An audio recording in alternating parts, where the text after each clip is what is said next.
10, 9, 8, 7, 6, 5, 4, 3, 2, 1, 0.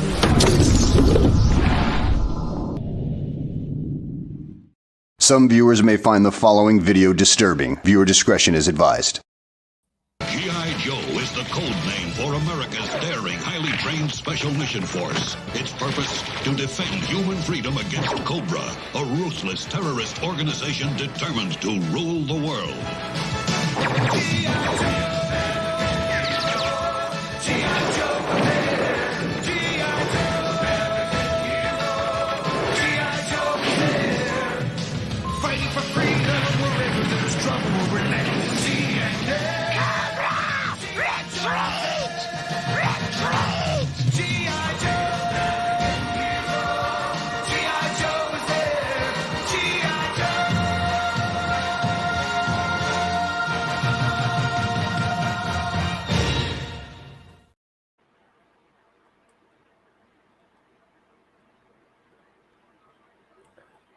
Great, the black background.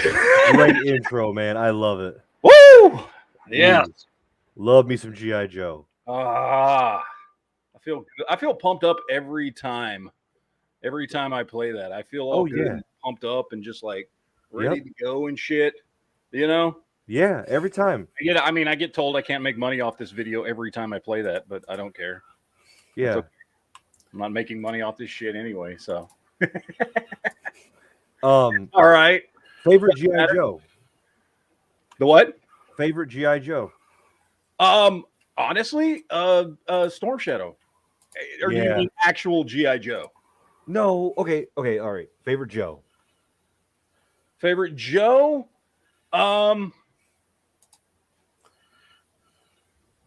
It's tough because from the very beginning, I always loved Flint. Yep. Beachhead, I thought looked badass. I love the fucking Beachhead. I just thought was the coolest looking character.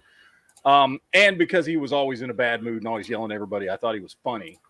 But I liked Flint as just a character. He was I know Duke and then Hawk were like the leaders, and I know Flint was number 3.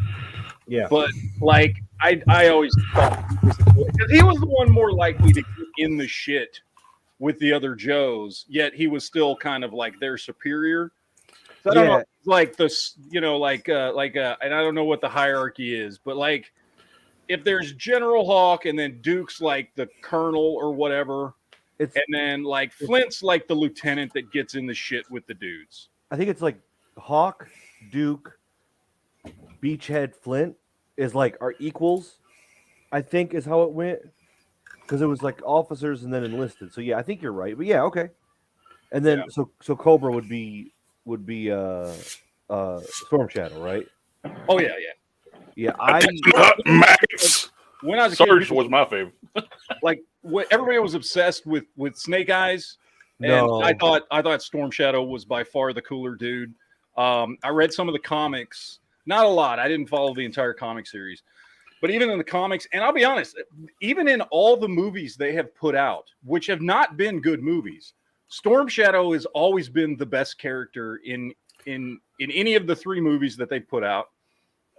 He was the best Cobra character in the comics and in the series. He had the most, his backstory was awesome.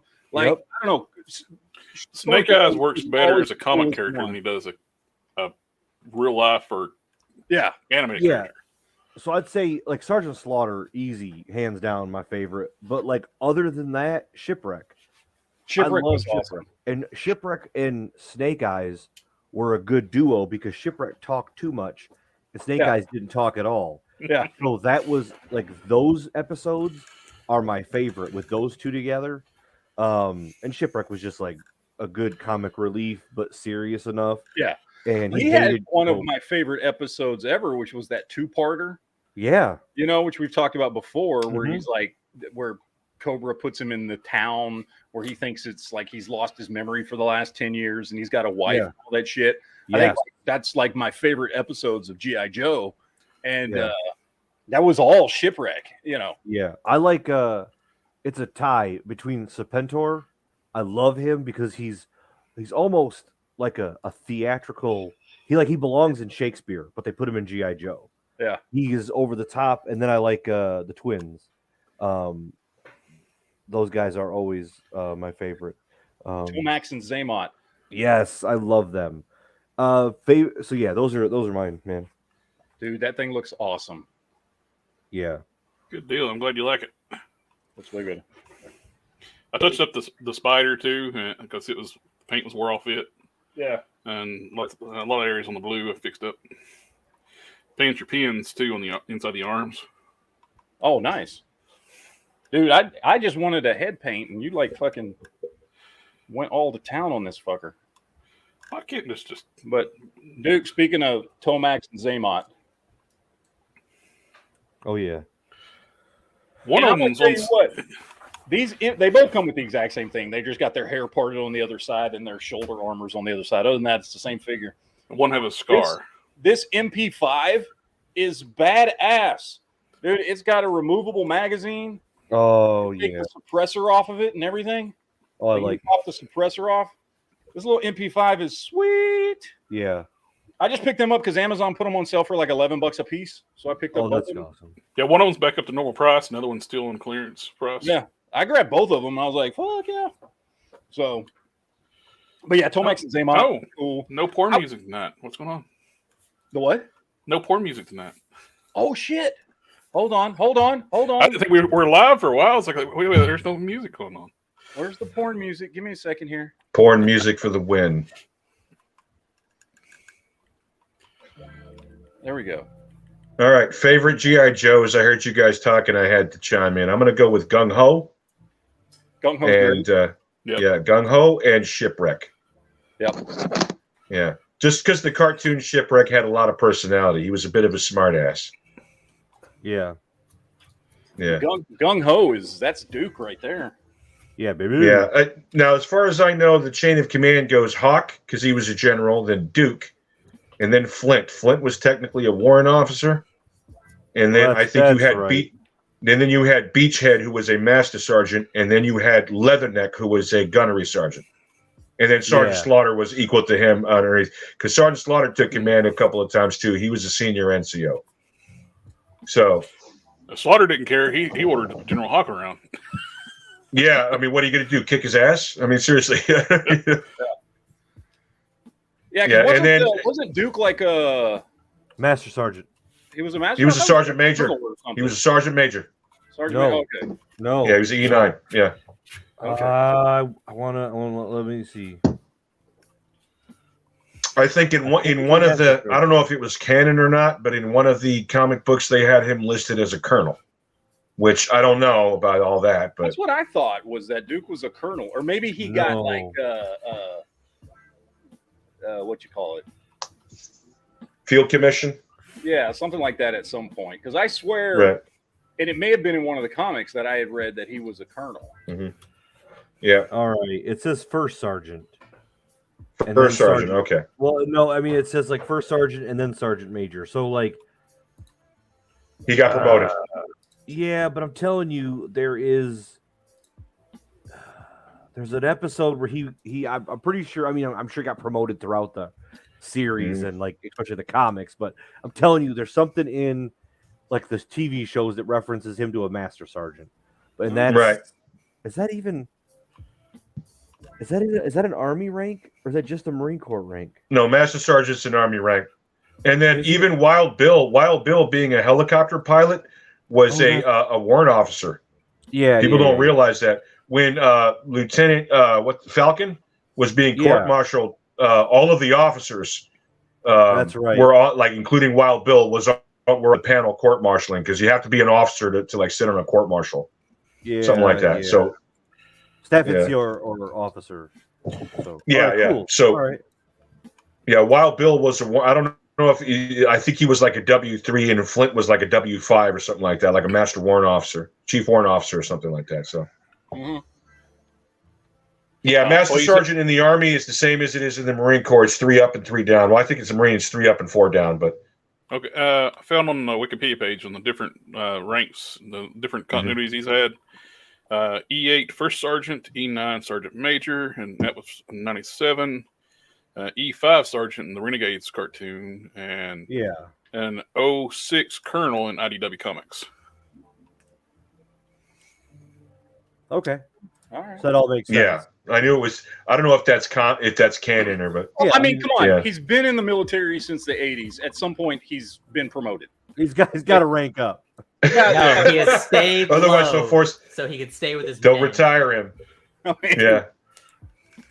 mean, General Hawk, we understand. You can't really go much higher than that.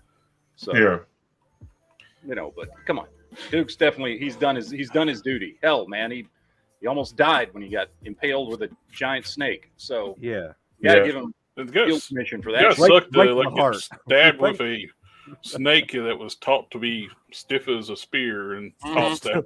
Still not because it was a live snake. Mentor just went. Yeah, but don't worry, the VA rated him non-combat related for that. It's not combat related. Yeah, they gave him. They're like, here's some ibuprofen. Walk it off. Right. That didn't happen in service. He's like, it was literally in the movie. Like, no, we have receipts. No, VA's not going to cover you on this one, Duke. Yeah, don't worry. You know what's really unfortunate? Take 2 ibuprofen and clean your socks. Yeah. I'll ask for like documentation. Can you prove how you were wounded? It's like, I have a freaking snake sticking down my chest that the bad guy threw into me. You could have got that on leave, man. You could have got that on leave. We've seen this shit before, okay? Right. It's like filling out paperwork full of fucking snake holes and filled with the white syphilis. Were you on leave in Singapore by any chance? Yeah. It's like filling out paperwork to prove that you're missing an arm. Yeah. It's like that photo you've seen of the guy. He's like going in for leg surgery, and they write this leg, and then on the other one said not this leg, and that leg had been amputated. Yeah. Oh wow! They literally did that. Wow! If you ever had surgery at the VA, you'd understand why that shit's important. Okay? Yeah. That's crazy. They're still using the hacksaws with the spittoon next to the fucking bed where they're spitting while they're hacking your leg off. Yeah, I mean, just saying. They're smoking while doing the surgery, and they're like, "Oh dear, we got a squirter." Takes the cigarette and cauterizes the artery. Yep. Right, and that's why Leatherneck was always in a bad mood, because he was a E7 gunnery sergeant. I think he was an infantryman, and he was constantly barking at everybody. I think they did an entire episode on him and how he was like, "Get yourself down there in 5 minutes," whatever, And they actually covered how tough Leatherneck actually was, and what a ball buster he was. Now, I mean, I know it's the Joes, right? So like, right. It does. I mean, I know in some of the comics and things it did, but like on the cartoon, it never went into like which branches of military service they came from. But like we know Gung Ho and Leatherneck were Marines. I also think, and I don't know if there's any record of this, Bazooka had to be a Marine. Right? Yes, Bazooka had to be a Marine. This motherfucker would just stroll up wearing a fucking basketball jersey, chewing bubble gum, and just start launching fucking rockets at people. Like, not even checking the backblast area. Yeah, just launching. Just fucking letting shit go and laughing and shit. Like, that's clearly a Marine. I think Beachhead was as well, and also Mainframe was Marine as well. By the way, highly underrated Joe. Right. This was a smart motherfucker. Yeah. Who, like, figured some shit out. Yeah. In like some of the most dangerous situations and saved the day many times. Right. Right. Never gets any credit. But. Well, he was non-crayon vegetarian, so he kind of, he was able to bone up on his. He was never on the front line throwing punches and shit. Yeah. Well, but he was in the control room. Yeah. Yep. But he saved some asses, man. Mainframe was cool. Least favorite, like one you like was annoyed. You were annoyed by. Oh, I gotta hold on. Honorable mention. Roadblock. I love me some Roadblock. Roadblock was cool as shit. Roadblock's never been as cool as he was in the movie, though. Man, when Roadblock like ripped off, what did he rip off? He like ripped off a tooth out of something. It was like beating dudes with it in the movie. That is my favorite. Yeah. That dude, my buddies, and he just goes down there laying the hate. Yeah. Oh man. Yeah. Oh, okay. Who's stronger, Gung Ho or Roadblock? Oh, Roadblock.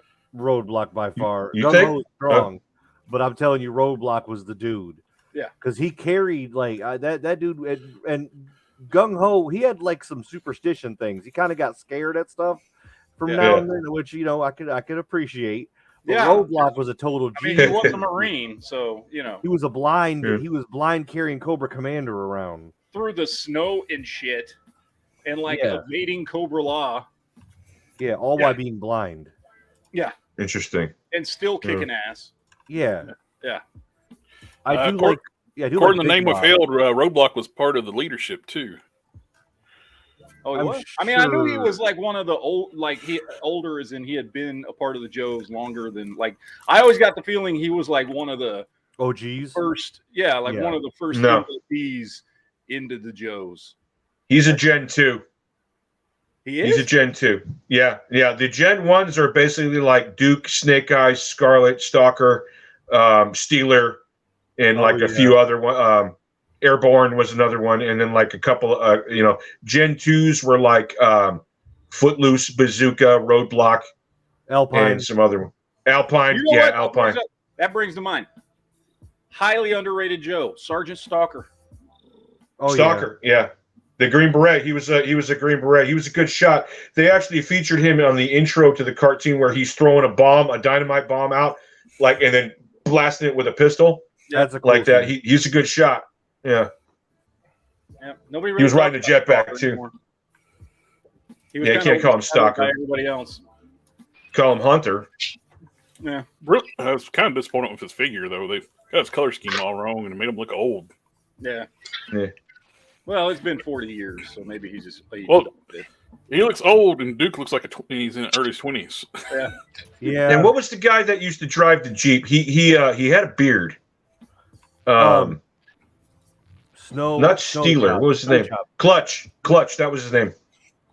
Snow Job was the Arctic dude with the red beard. Right. Snow Job was, and then there was another Arctic guy, Iceberg, and then Clutch was the Jeep driver. He could drive any Jeep or any truck. He was ready to drive any of those.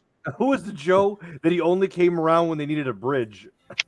Oh yeah, the dude that bridge drove, the bridge layer. Yeah. Yeah. What the fuck was the name of that vehicle? I forget what the name of that vehicle was. That's all he did. The bridge layer. It's called the bridge layer. Hey, there's a chasm. There's a chasm in this episode, so we got to have him in it. Yeah. Your only job is to drive this motherfucker around. Yeah. Zero kills. I had that vehicle, by the way. I had a shit ton of G.I. Joe toys, man. I really did.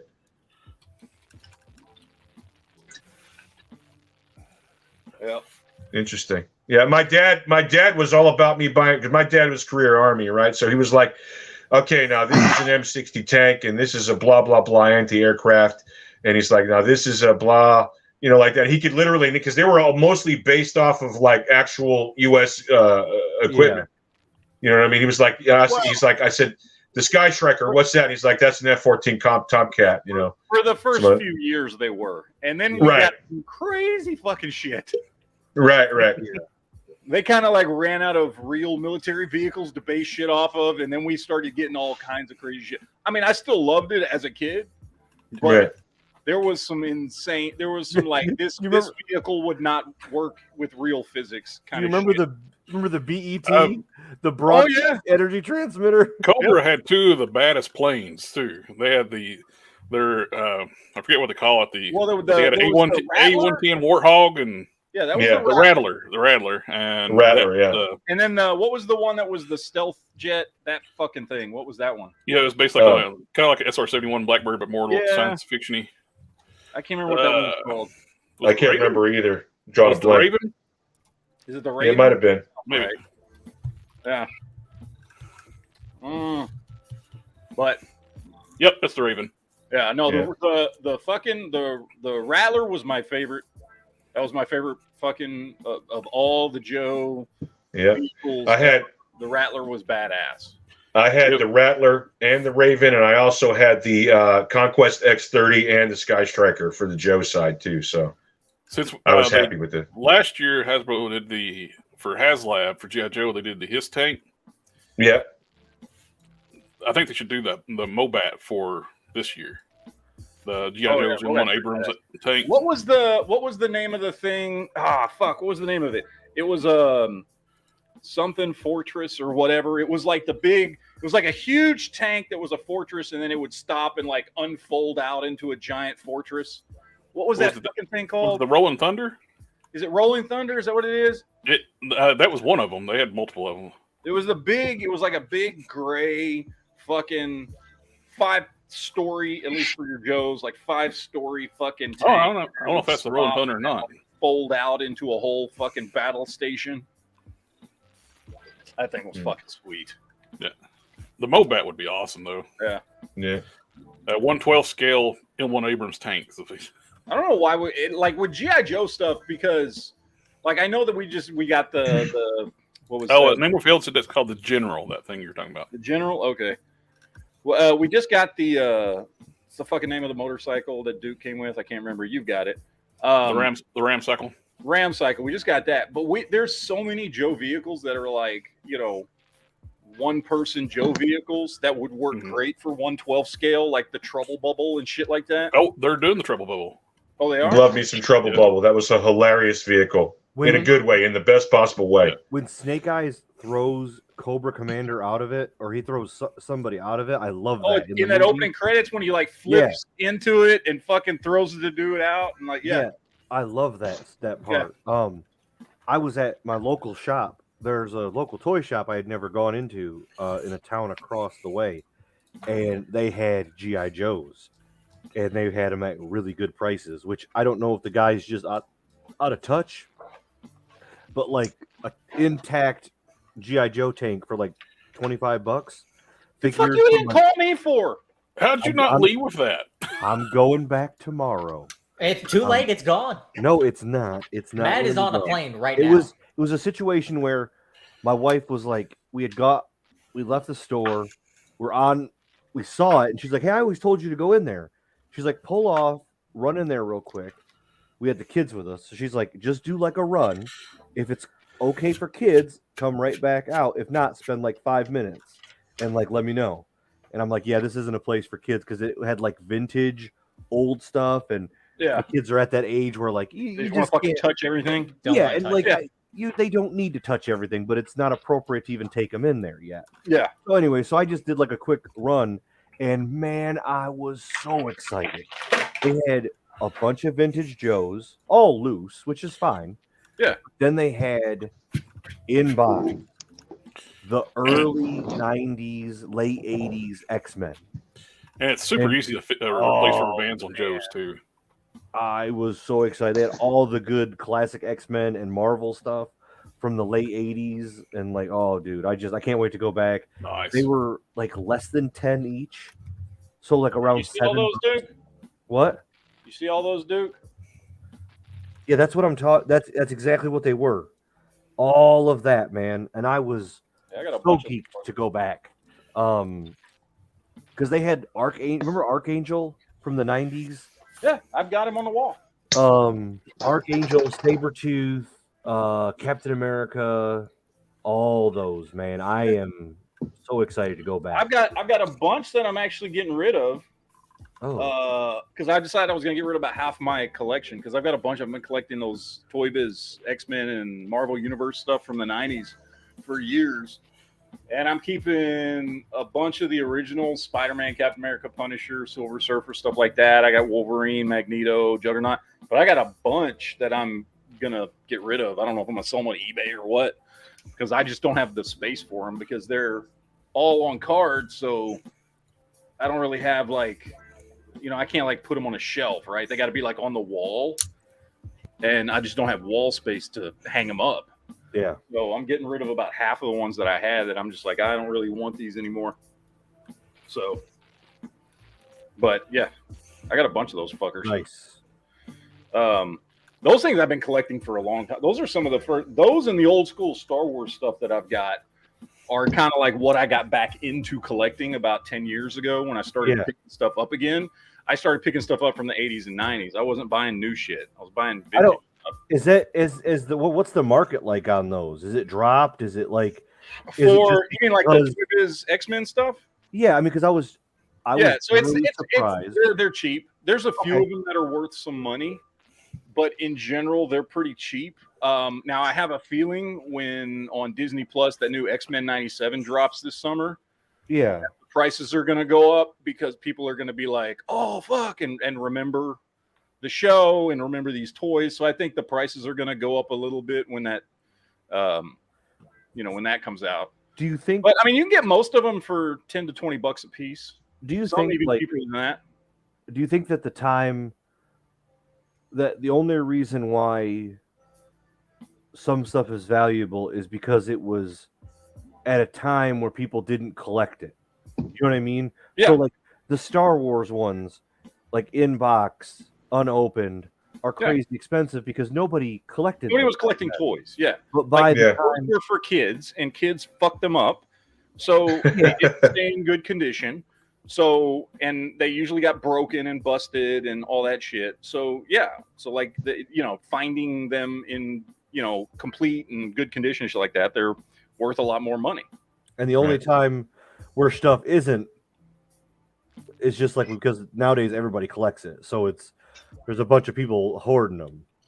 Well, scarcity, and the popularity of the character figure that you're like, for instance, Boba Fett, or original Boba Fett. He's very popular, so there's going to be more of a draw. There's going to be more demand, and also if there's not too many of them out there, that's going to affect the collectability and the price of how much it's worth. So it's a couple of different things. It's not just that people weren't collecting them. It's just like how popular have they become over the years. Yeah, that's true. Scarcity is a big thing. Kind of like when scarcity, during the 90s comic boom. Yeah, people thought they were going to get rich collecting comic books, but they were printing millions of copies. Right. There's actually books in the 2000s that's more valuable than the 90s because they do a lot smaller runs now. Yeah, instead of selling like 3 million copies of one book, you're selling 5,000. Right. And it's getting to the point where comic book collecting has become such a racket these days that people, they buy the comic or they receive it in the mail or whatever they order them. Pardon me. And they come in those plastic poly bags that you can't even open the damn thing up and read it and enjoy it anymore. You know what I mean? Because you know that like, okay, there's only 1,000 of these, whatever. You know what I mean? And they're going to be a collector's item someday. So people dare not touch them. Like I don't know if it was somebody in the chat that they don't actually open up their action figures. They save them and they leave them in the box because they know that someday, I think it might've been you, Matt, that you were talking about that you actually leave, you'll buy 2 of a figurine, one that you can kind of open up and kind of mess with, and the other one that you would like keep in the box and kind of hang up. But I don't. Yeah. That's not how I collect. There's a couple that because I've just, for one reason or another, ended up with a couple of the same one. Mm-hmm. But I don't keep stuff in package on purpose. Like I ended up with some, we were talking about that last week because Amazon fucked up an order. And so they sent me the entire order all over again. But then I found the order at a neighbor's house. And so I had 2 of everything. Right. But, hey, Duke, check this out. Show me. Ooh, Warhammer. Oh, yes. I love this fucking Raven Guard. Yes, that Dark looks Angel's awesome. Raven Black Guard. and white. Yes. This dude's badass. I like that. White is always hard to work with on those models for me, but yes. These are essentially the same figure with different paint jobs, but yeah, I'm finally opening all these fucking Warhammer figures up that I was like, oh, I'm going to open them up when I'm ready to make the video, and then I never made the video, and I'm like, fuck it, I'm just going to open them. I don't give a shit. So I've been avoiding trying to get into it. I already collect too much. So I've been trying to avoid like messing with anything Warhammer because they look cool as hell. They look like these are probably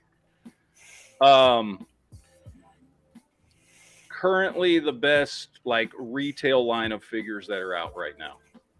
I was going to say they look like the best thing McFarlane's putting out too. I mean, they're better than anything else McFarlane puts out. They're better than Marvel Legends for the price point. They're $20-$25, and these are like build-a-figure size figures. So, is there any updates on our Hasbro Pinkerton situation? Because I want to talk about that because I'm really surprised. No, like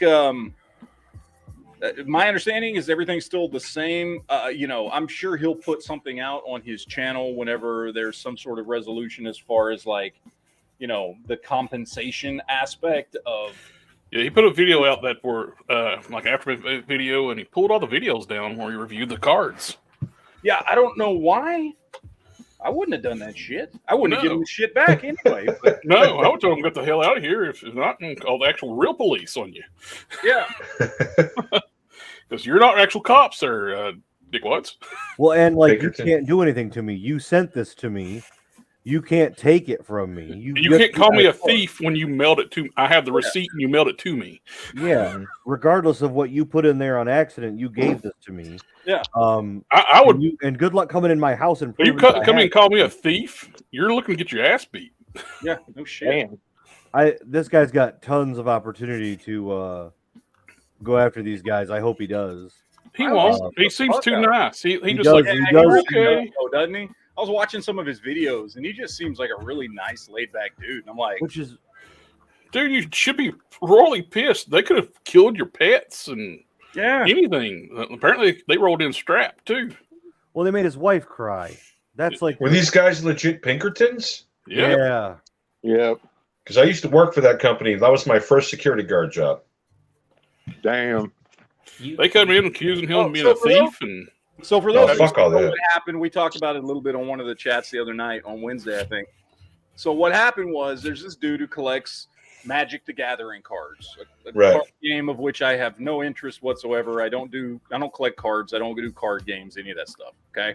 So I don't really have a stake in this, but Warriors of the Coast manufactures Magic the Gathering. They are owned. Their parent company is Hasbro. So what happened is this dude who has a YouTube channel orders a bunch of cards, does an unboxing video, opens up these cards, and it turns out, and I don't know the names of the different, whatever you call the different cards or whatever. Anyway, turns out what he got when he ordered this stuff is stuff that hadn't been released yet. Wasn't due to get released for like another couple weeks, and this was like 2 weeks ago. So he's getting stuff in like a month before it's been released to the public, all right?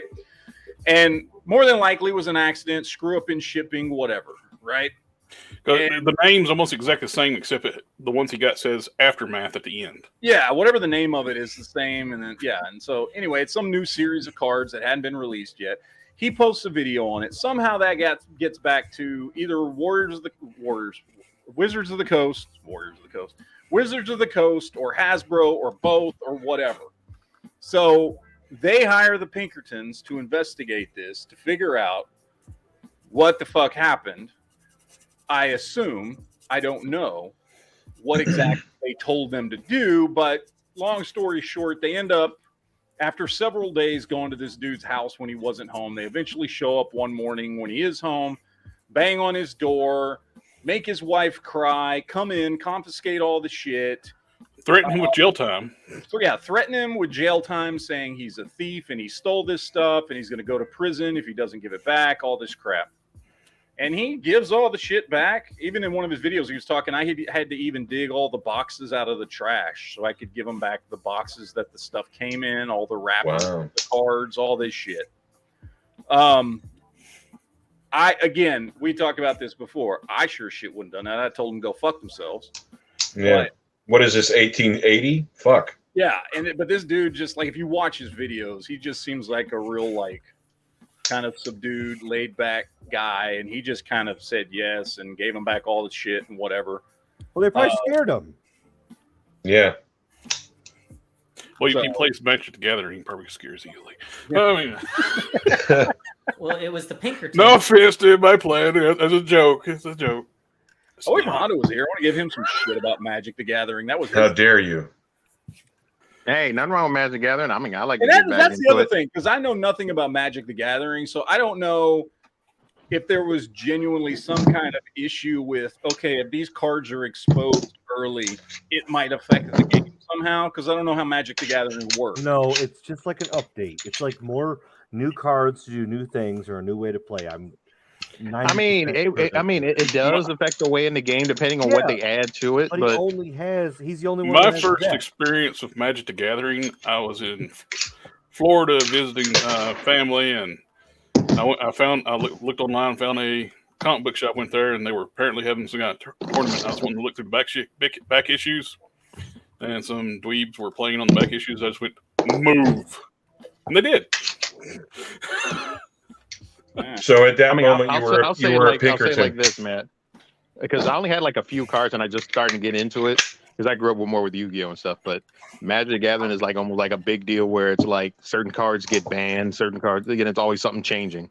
So people knew whatever those cards would be. It'll be like that'd be a big game changer on some stuff. I mean, like I said, I don't collect cards. The only cards I ever collected was back in the day when they originally came out with the Marvel back in the 90s.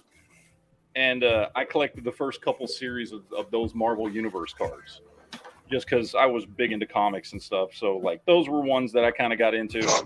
Other than that, I've never collected cards or anything. So, and I've certainly, and as most of you know, I'm not into, like, card games or tabletop games or any of that stuff.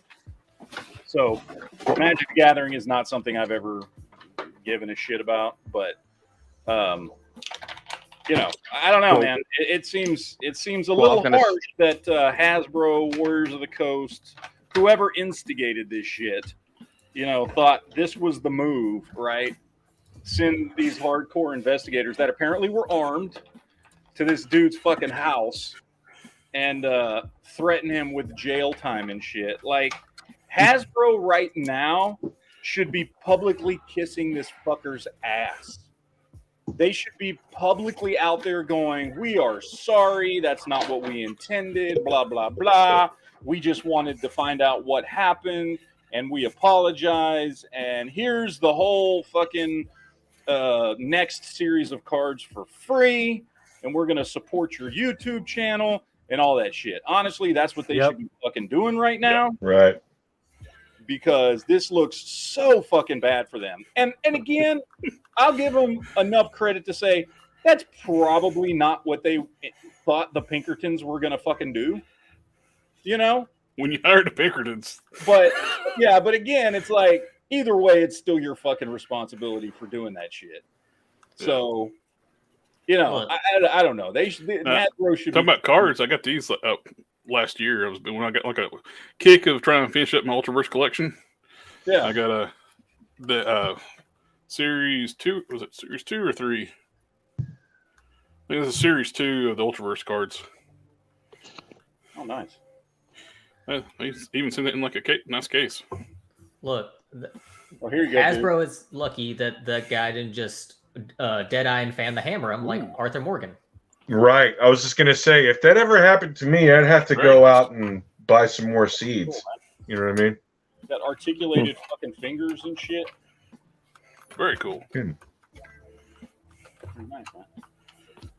If that was a little bit bigger, it'd be a great base for an Ultraverse custom a character called Enemy. Oh, yeah. I know him.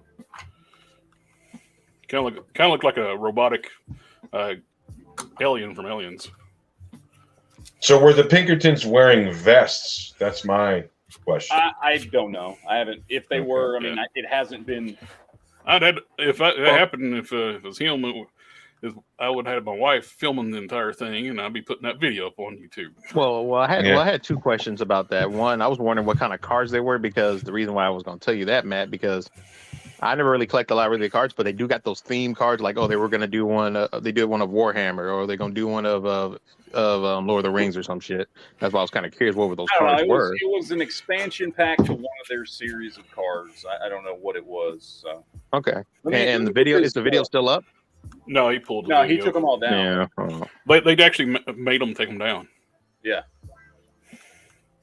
Man. Well, last year Mattel did a copyright strike on a YouTuber reviewing Jurassic Park toys. Yeah. He went into Target and bought them, and they sold them before street date, and they got him for copyright infringement. Mm-hmm. Oh, before Street Date, huh?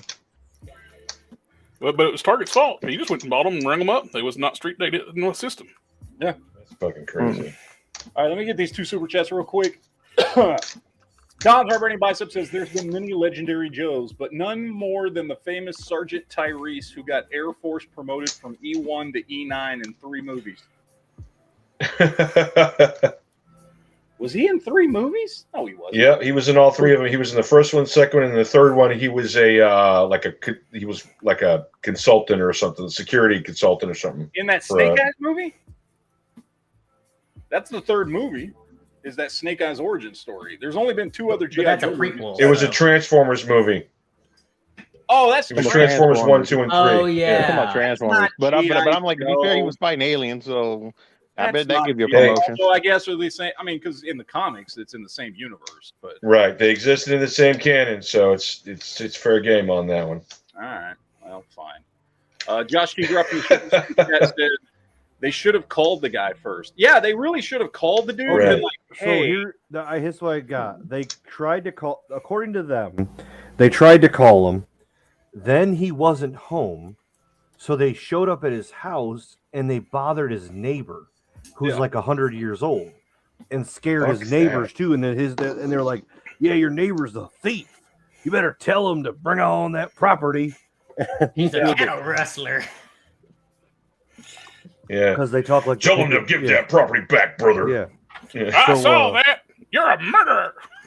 Yeah. So I'm guessing this guy. I don't know. I think it's worthy to talk about, but it's frustrating because I just know that from the Red Dead Redemption 2 or what was. I'm here for money. Fuck those people.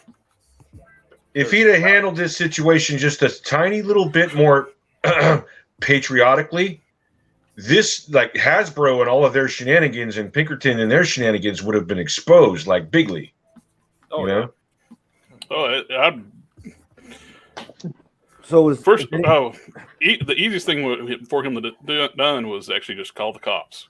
Yeah, the cops would have chomped at the bits to go throw the Pinkertons out. Anybody going to go see Jedi this weekend? I'm not. Jedi. I want to. It's just not close enough. Where it's like, there is a place about an hour and 15 minutes away from me playing it. Yeah. I just Susie opened up yesterday. I was kind of interested in that movie, and then I saw the trailer where he hangs off a plane with a pickaxe, and I said, "Okay, never mind." I definitely want to see that movie. I'm just not sure that I'm gonna go to the movies to see it because I'm fairly certain it's gonna be streaming pretty fucking quick. Right. So I'm like, I can wait. So yeah, I'm not too worried about that, but I definitely want to see that movie. Just not because I'm already going to the movies twice next weekend because I'm gonna go see Guardians twice because I always see those movies 2 times. Well, I saw the Guardians figures finally show up around here. The what? The Guardians figures finally showed up around here at the local Target. Yeah, I've still got the 2. I got Star-Lord and Drax were the only 2 I picked up. Really, the only 2 I wanted. I kind of wanted Cosmo, but I don't want to buy all those other fucking figures just to get Cosmo. Yeah, and plus Cosmo is oversized. He's way big.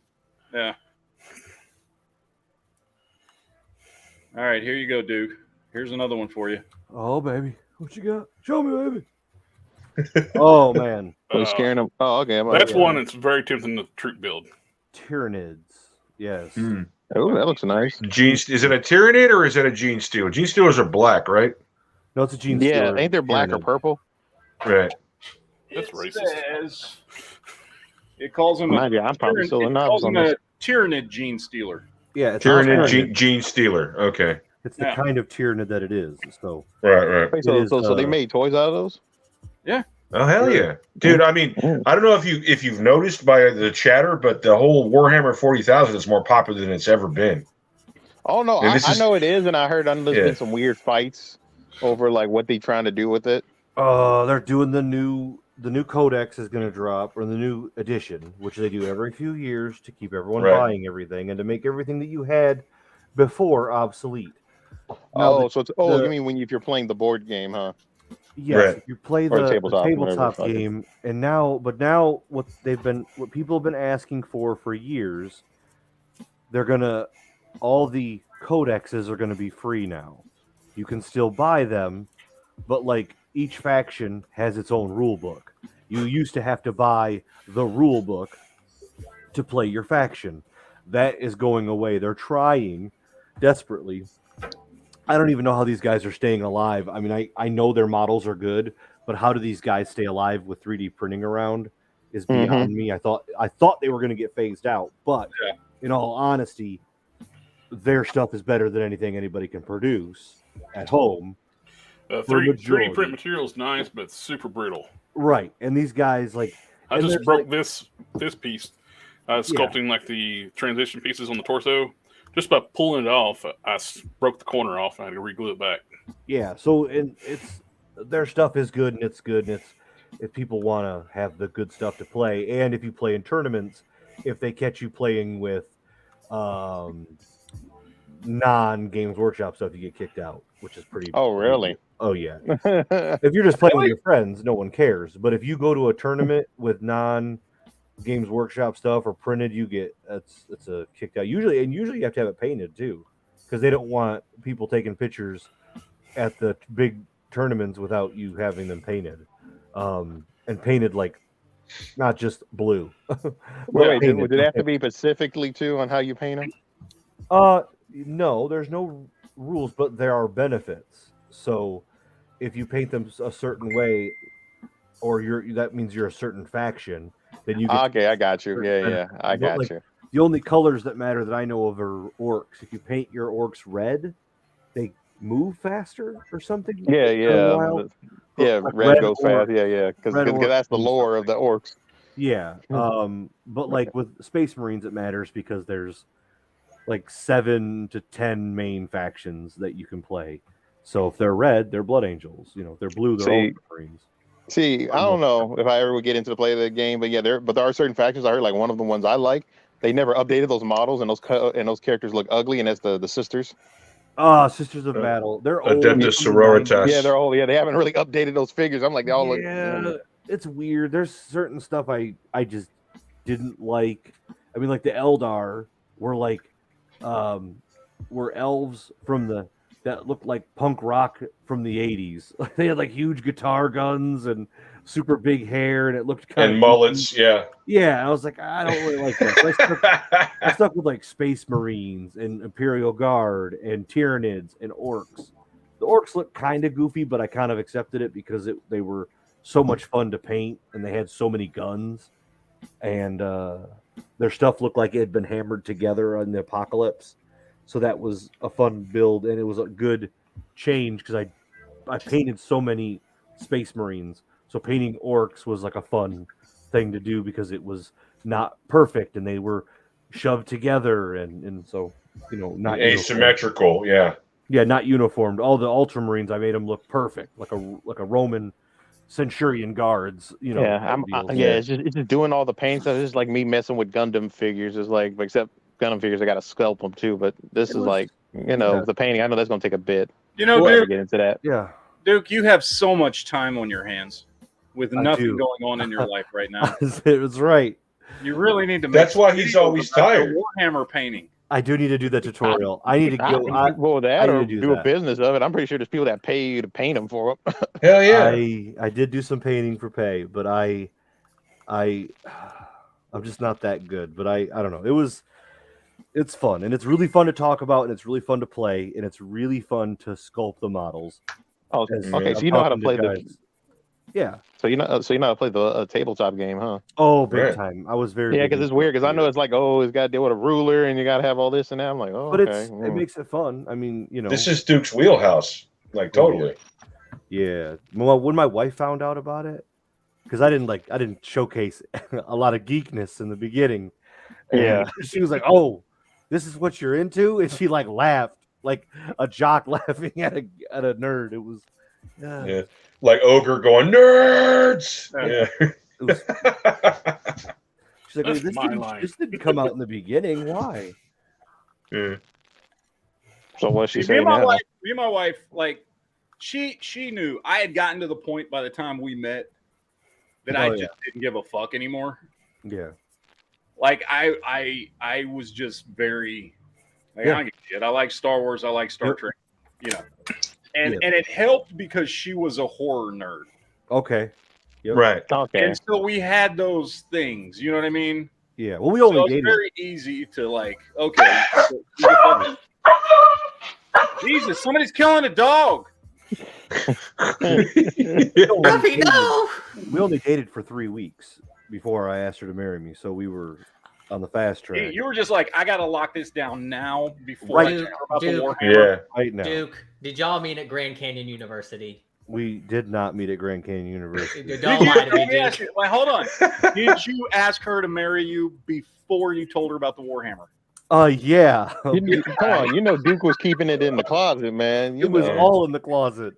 On honeymoon night, he's like, "Yeah, by the way." Right? He thought he was probably gonna be like when she find out, it was like, you know, him being in the closet and shit. Gotcha, bitch. Gotcha.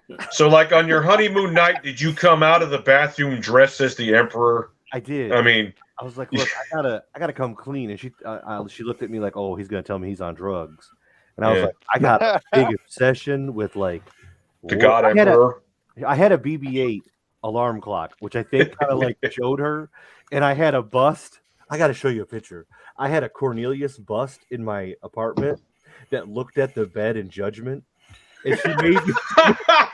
It has the creepiest eyes. I've showed you it, haven't I? No, I kind of want to. I want to see that. Oh, I got it. I'll go get it. I think it's in the. She made me throw it away, but I hid it in the garage.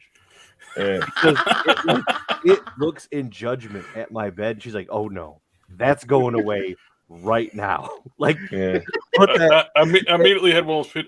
I'm sure everybody's seen that memes. Like, you ever thought about using toys in the bedroom? I thought you'd never ask. And he's like got a hot oil ramp on her ass. And I've seen He was. I saw one where he was shooting a Nerf gun at her butthole or whatever. Like the same thing. No. It's funny with me with the girl I'm with, because we're all into the same nerdy shit. We got some strange looking toys. So hers is like something else. Be right back, gents. I'm gonna go get some more beer. All right. Let me get this question in the chat. Actually, it's not a question. Big Renzo says, I started watching Rebels to prepare for Ahsoka. Good job. And I have to say, Thrawn has to be the Bobby Fischer of war in their galaxy. Yes. Thrawn is he's great in Rebels. And, they very accurately represented, I think, the Thrawn character in that show. And I think very I still need to see it. I still need to see it. Oh, it's great. You got to watch it before you watch Ahsoka. Well, remember, you know how I am with how they feel with what they did with Star Wars. So I'm like, I'm willing to give Ahsoka a shot. Come on here. I'm telling you that there is still good Star Wars. I'm not saying there isn't, but Rebels is very good. Okay, I give you an example. Like one of the recent ones, I was like, okay, I willing to give it a chance, and that was that Star Wars video game that came out not too long ago. What the fuck is it called? Yeah, Fallen Order. I was like, all right. Okay, because the new one came out this week, so. Yeah, and I hate how they like, if you want to buy a physical copy, it's not really a physical copy, it's just a downloaded disc code. I'm like, okay. Kind of screwing people over. About that, because the only games I play are on the computer, and I don't even have a disc drive on my computer, so I download everything. Well, remember I played in console, but no, not even that. I heard they screw up the PC players now for if you want to get that game. Yeah, I don't know, but I'm telling you, man, there's still good Star Wars. Yeah, but it's like the shit I want to see. Prequels, right? Huh? You've seen the prequels, right? Yeah, I've seen the prequels. Okay, so you've seen shitty Star Wars before. I'm telling you, there's good Star Wars. Mm-hmm. Anybody who has watched fucking Phantom Menace and is like, I can't watch Star Wars anymore. I'm like, bitch, you watched Phantom Menace. Shut up. I like Phantom Menace. So. See, and there you go. There you go. Now I've lost even more respect for you. But actually, I have a theory. Wait. Hold on. There's certain good parts compared to Phantom Menace compared to like what? Attack of the Clones. There are two good things in Phantom Menace.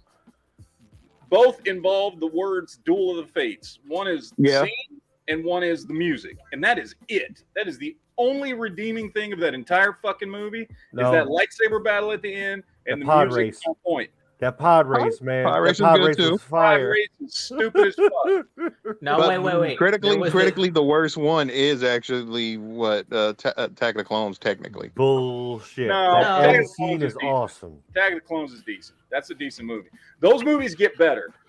Phantom Menace is horrible. Attack the Clones I enjoy, but it's got some issues, but I still enjoy it. And then but the funny thing is, as a whole, it's still better than the sequels, and it's like I still need you to fix that shit because no matter what you did to Star Wars, it still results to that. That's the future, man. Don't even worry about the future. Worry about the now. Live in the now. The biggest problem. Mandalorian, you got Rebels. I don't know about Mandalorian did some stupid, but that's what I'm saying. It depends what type of Star Wars fan you are, and I'm a little more critical on Star Wars and the shit that he did with Mandalorian. Got some problems. I'm an OG Star Wars fan. My favorite time period is the time shortly before and shortly after the original trilogy. That is the Star Wars we are getting right now with Clone Wars, with Andor, with Rogue One, with Mandalorian. That is the time period I enjoy the most. That's what we're going to get with Ahsoka. That is the peak moment of Star Wars storytelling in those 10 to 20 years surrounding those events. And that's what we're getting right now. So wait, I'm curious. So you think that's the most peak? Yes. Oh. Yeah, that's peak. Well, I think its peak is back in the Old Republic days. No, Matt, have you heard what they're doing?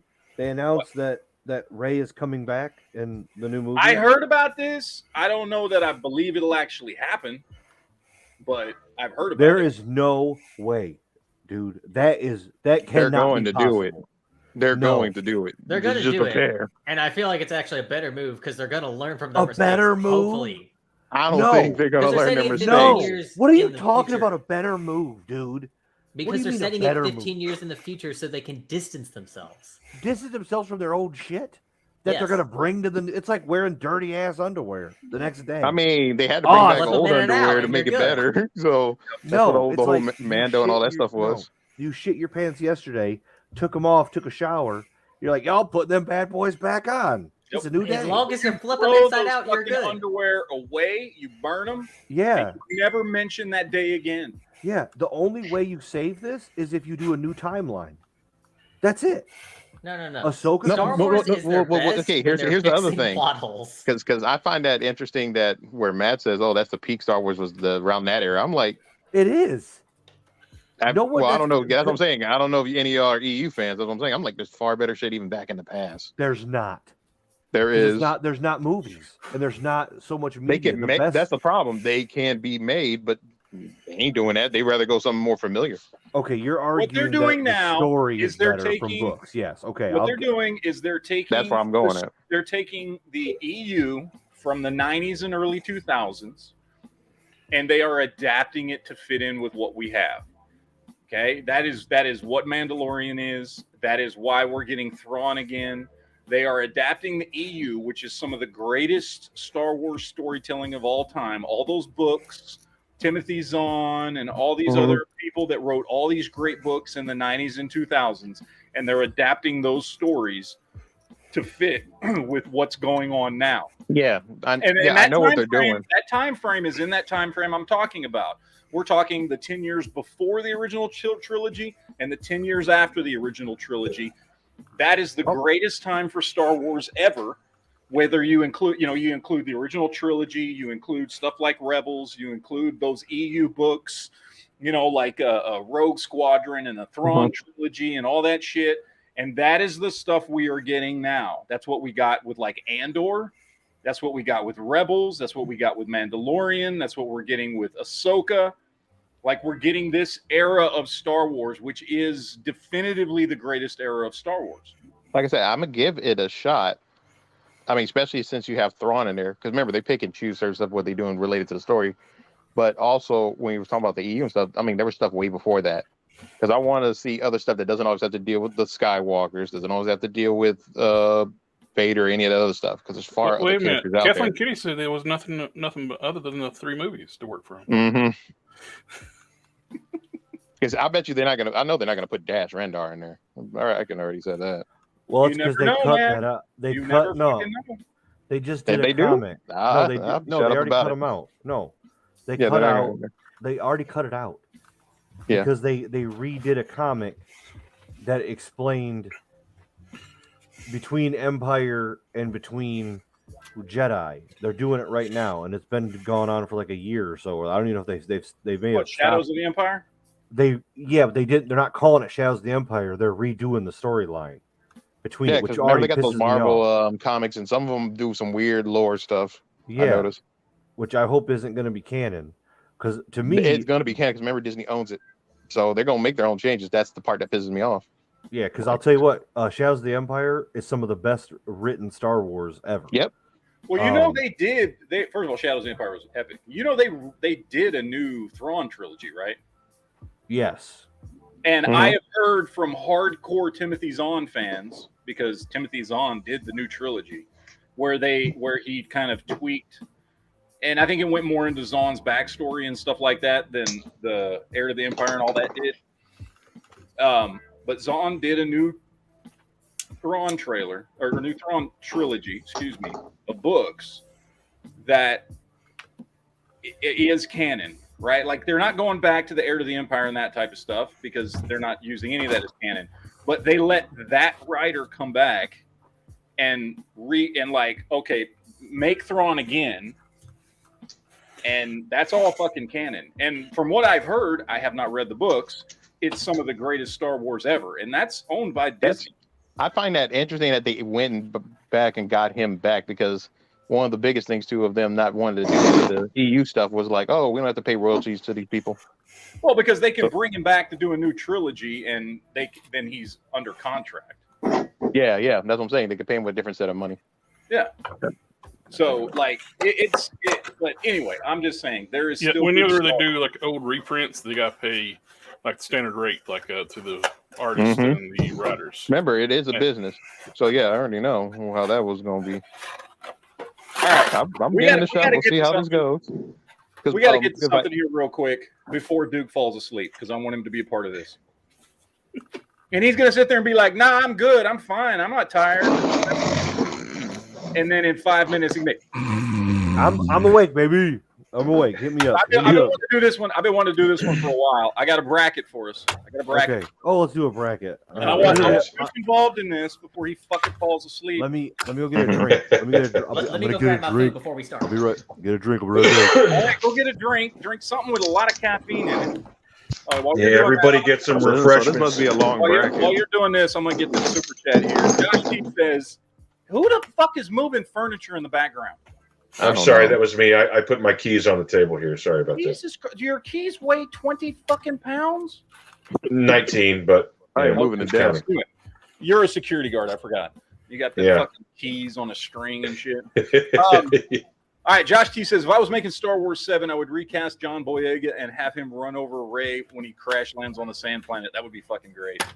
Because I've said this before, and I will continue to say this. John Boyega's character, Finn, got the fucking shaft in those movies because he was by far the best character in those movies. And in the first movie, they set him up to be the fucking hero, and then they just shit on him for 2 movies. Yep. Right. His first introduction in the second movie was comic relief. Yeah, which was bullshit. Mm-hmm. Finn, I mean, look, just the backstory. Former fucking stormtrooper becomes part of the Rebel Alliance. Like, that's a story. That is a foundation to build a great fucking heroic character. And it's at one point he was actually rumored to be Lando's son. Yeah. And because when Amazon made a listing for his first figure, the Finn Calrissian.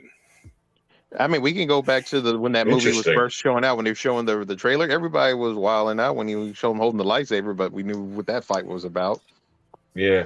He was set up to be the co-protagonist, kind of like a Leia Luke kind of a dynamic in the first movie. He should have been the protagonist. He was the best character that they had. He's also the best actor they had in those fucking movies.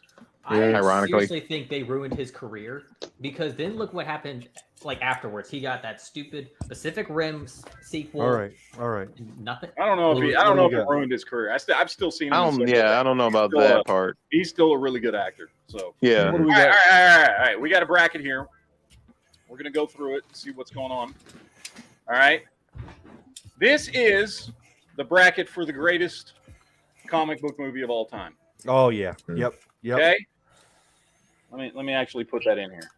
I don't know why I didn't, but fucking forgot. Gotta type. Greatest comic movie ever. Now, I was trying to do 16 and I fucking couldn't. There was just more than 16 movies that I had to No, this is good. This is good. So here are the movies that I chose. I think everybody will agree with most of them. There might be a couple you don't agree with. That's fine. Here's the movies I chose. I've got Endgame, 300, Spider-Man, Mystery Men, Winter Soldier, History of Violence, V for Vendetta, Watchmen, Deadpool 2, Kingsman, Blade, 30 Days a Night, Logan, Into the Spider-Verse, Old Boy, Zack Snyder's Justice League, Dredd, League of Extraordinary Gentlemen, Heavy Metal, Man of Steel, the original Teenage Mutant Ninja Turtles from 1990, Hellboy, 89 Batman, Road to Perdition, Dark Knight, Kick-Ass, Constantine, and The Crow. Okay, what? No Dark Man? No Dark Man. These are all movies that are directly based on comic books. They do not have to be superhero movies. These are comic book movies.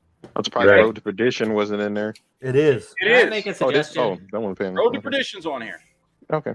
Fucking fantastic. These are all great movies. I didn't even know Road to Perdition was a comic book originally. I thought it was just a. Yes. Yep. Okay. Absolutely comic book first. Okay. So that is what we've got here. I think I have 28 movies that I tried. I was like, man, I could just get it down to 16. That'll make this way easier. I couldn't do it. I couldn't do it. So this is what we got. This is what we're dealing with. So we're going to do what we always do. Go through the room. We'll pick two. Everybody votes on which of the two movies we think better. That movie moves on to the next round until ultimately we get to one movie, the winner of the greatest comic book movie of all time. We, the panel, have spoken, and nobody else's opinion matters other than our collective opinions. Unless we run into a tie, in which case we let the audience vote. Right. I'm going to go ahead and say it because Honda's not here. If Endgame wins, the game is rigged by Matt. Well, Endgame is a fucking fantastic movie. I don't know anybody who doesn't think it's a fantastic comic book movie. I'm just saying because it's your favorite. Well, yeah, it is. It gave me everything I've ever wanted to see since I was a little itty bitty child reading comic books. So I make no bones about that. I don't fucking cover that shit up. I love Endgame. All right. Were there any Transformers movies up in there? No, because none of those were comic book movies first or comic books first. Transformers was a comic book. It was a comic book after it was a show, which was after it was a toy first. It was a toy that got made into a cartoon, which got made into a comic book. Okay. These all have their origins as a comic book. Okay, fair enough. Let's start. It does not count. It is not a comic book movie. So, sorry. All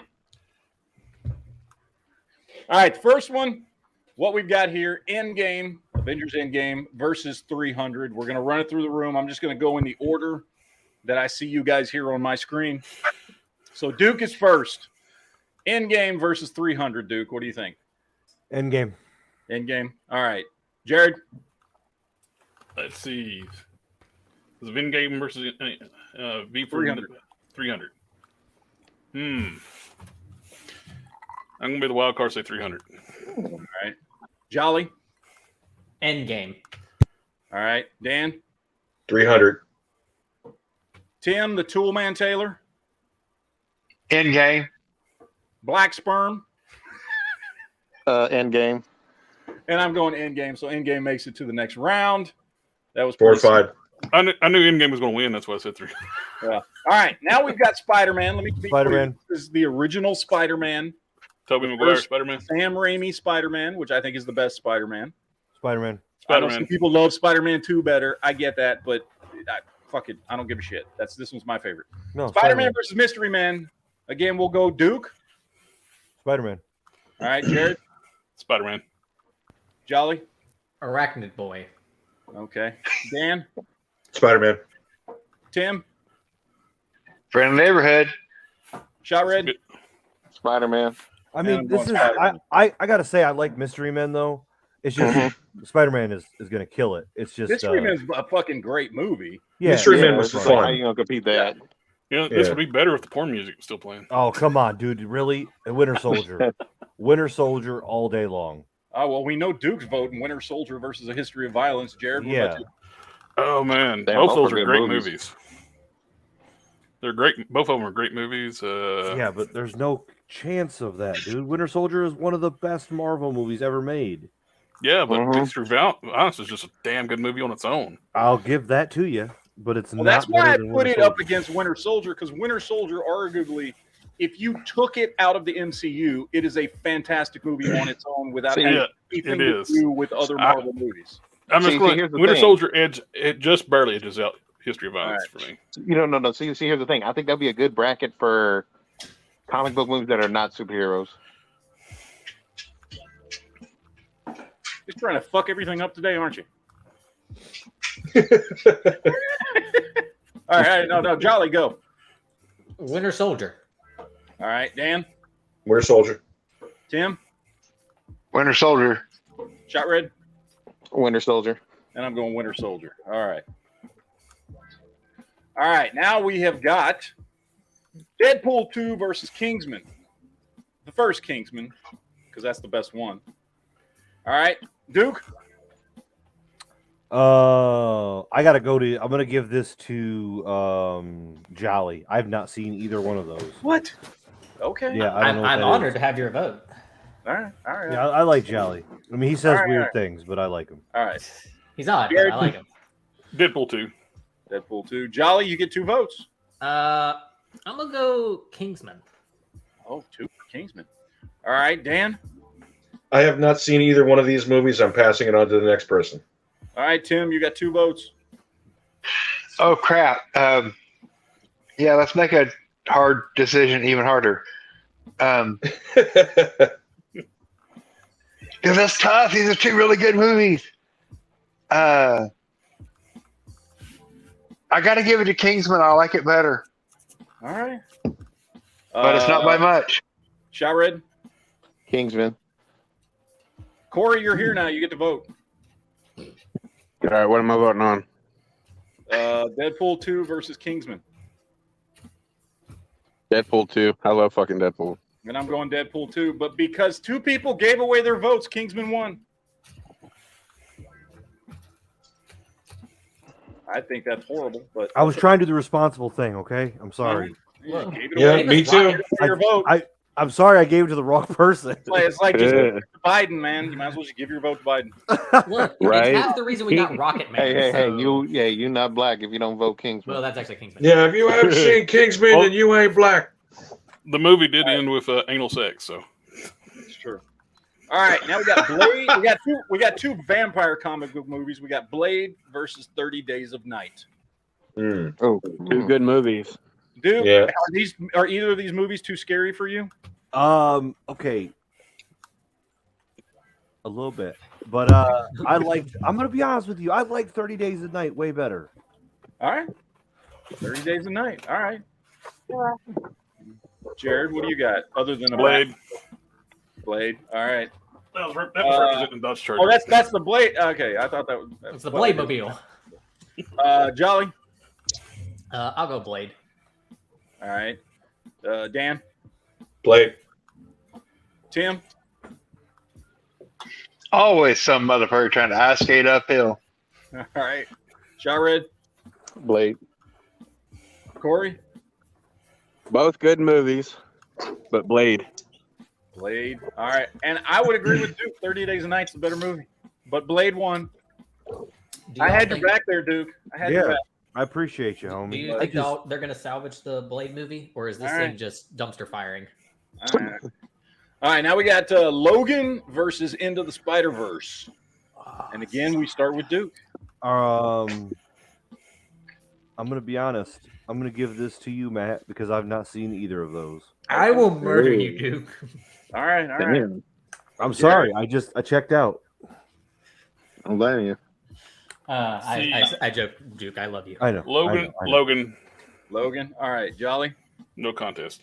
One of these movies was actually part of the reason I changed my degree in college. The other one is Logan. So I'm going into the Spider-Verse. All right. Spider-Verse changes. I'm kind of curious on that. Dan? I recuse myself. I have not seen either one. We got to give your vote to somebody. Okay, give it to the next person down. All right, Tim, you got 2 votes. Oh, Logan then. All right. Black Sperm. I wear my colors proudly. It's Logan. All right. And technically, with Transformers, the cartoon and the comic released in the same month in 1984, September. Well, still doesn't count. Corey? Well, and it's still all designed to sell toys, so. Into the Spider-Verse, that's one of the most recent ones, right? Yeah, it came out a couple years ago. Okay. Yeah. Miles Morales. The really weird animation style. Oh, that was the animation one? Spider-Gwen. I'd have to go with Logan then, because I didn't see the other one. I didn't see the anime one. All right. And both my votes, thanks to Duke, go to Logan. All right. All right, so now we got Constantine versus Kick-Ass. Duke? Okay, Kick-Ass. Kick-Ass? By far. All right. Jared? Damn, they're both good movies. I'm going to go Constantine, though. Constantine. All right. Jolly? Look, Hit Girl's my girl. Okay, so you're going Kick-Ass. All right. All right, Dan? Kick-Ass. I actually cosplayed in to go see that movie, too. I feel like you did. Tim? Oh, I just finally watched Kick-Ass yesterday. Poignant. But I don't know. I think I like Constantine a little bit better, though. All right. Shot Red? I'm going with Kick-Ass. Constantine could have been more better. All right, Corey? Kick-Ass was good, but I'm sorry. To me, it's no contest. Constantine, I enjoyed it better. Yeah. And I'm going Constantine, which gives us a tie, people. That's wait. And I'm here now. No, because I was about to fucking say your goddamn name as the tiebreaker before you open your goddamn mouth. So I'm not the tiebreaker? Trying to fucking introduce you in a proper way and be like, Honda, you have the tiebreaker, but you had to fucking speak first before I could introduce you as the tiebreaker. Go ahead. So go to the chat. Good to see you, Honda. Fuck me. Sorry for speaking up. No. Well, yeah, you're the tiebreaker. So Constantine versus Kick-Ass. I'm going to go Constantine because it's a better movie. Yeah, there you go. That's bullshit. Fortified. Constantine. Honda's the midnight votes counted, isn't he? Oh, someone else is here. No, Corey dropped. Yeah. Shit. We got the other 2 votes now. Corey had a mail-in and a present ballot. All right. Next one we've got is The Dark Knight. This is the one with Joker, Heath Ledger. All right. Versus Road to Perdition. Duke? Ooh. Okay. Better comic book movie? Dark Knight. All right. Jared? Dark Knight. All right. Jolly? The Knight. What? The Dark Knight. Okay, so you just need to speak up a little bit. I couldn't hear you. Sorry, I had mac and cheese in my mouth.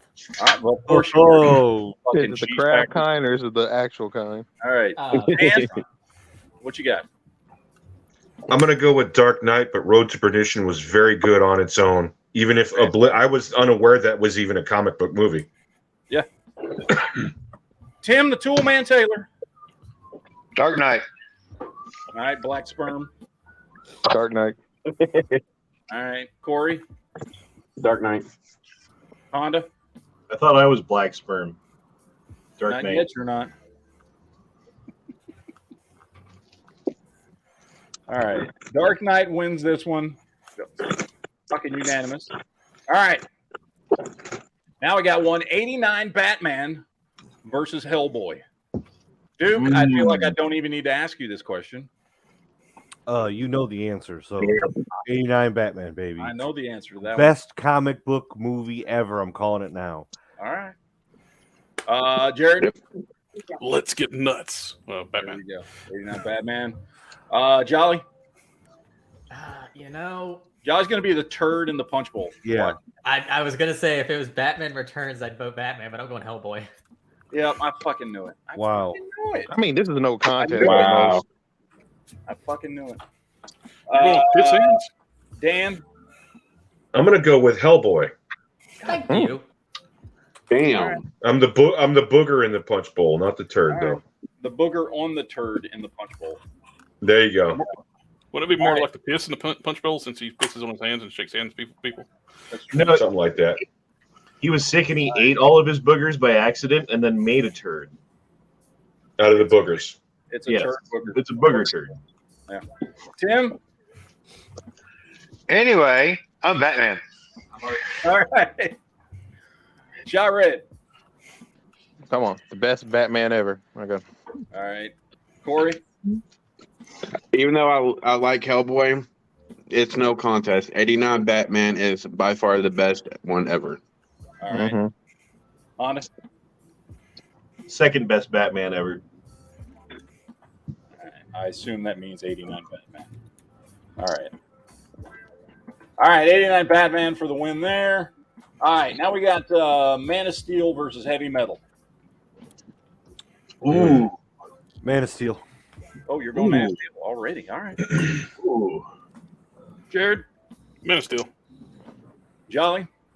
Man of Steel. Dan. Heavy Metal. Tim. Heavy Metal. Shot Red. That's a good one. I'm just gonna go with Heavy Metal. All right. Corey. Heavy Metal is the animated one, right? Yeah. Mhm. Right.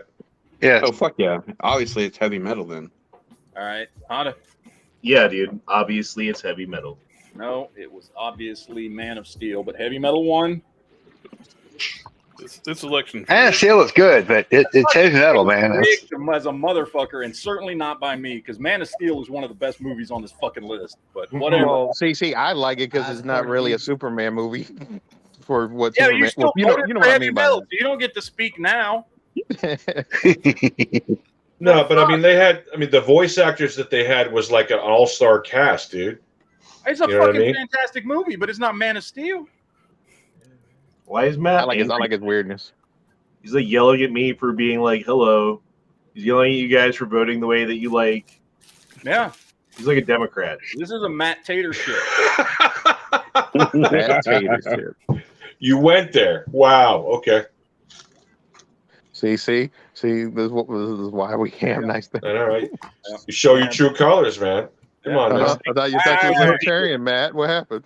All right, here we go. League of Extraordinary Gentlemen versus Dredd. Dredd, not Judge Dredd from the 90s with not that one, the new one that came out in what, 2012?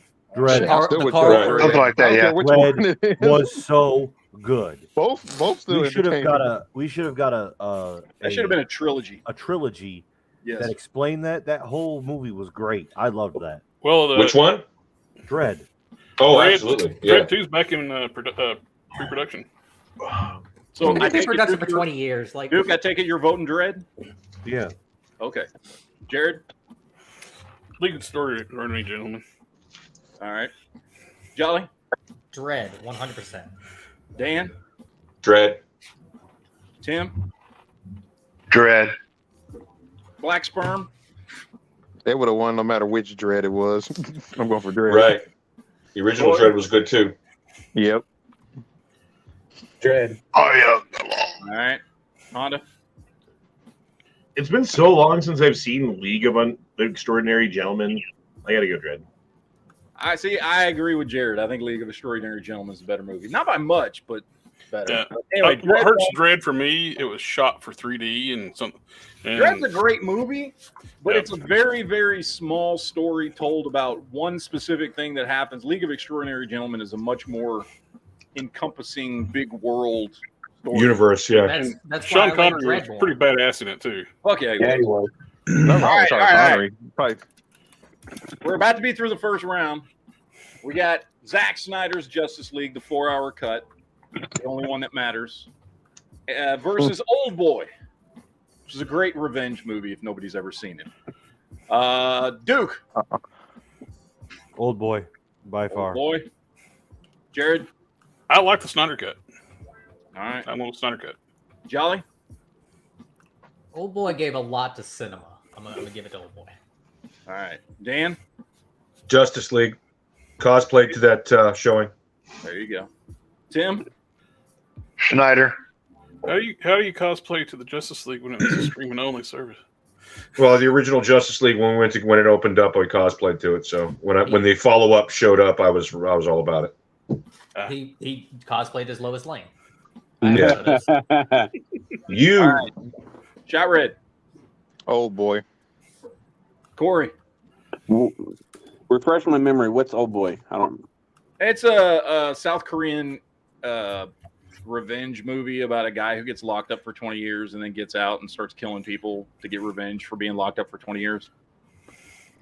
You know, like the one take hallway scene from Daredevil and a lot of. It's a great movie. It's a really good movie. If you've never seen it. I mean, if you've never seen it, it's I've never seen it, so I'm gonna have to go Justice League.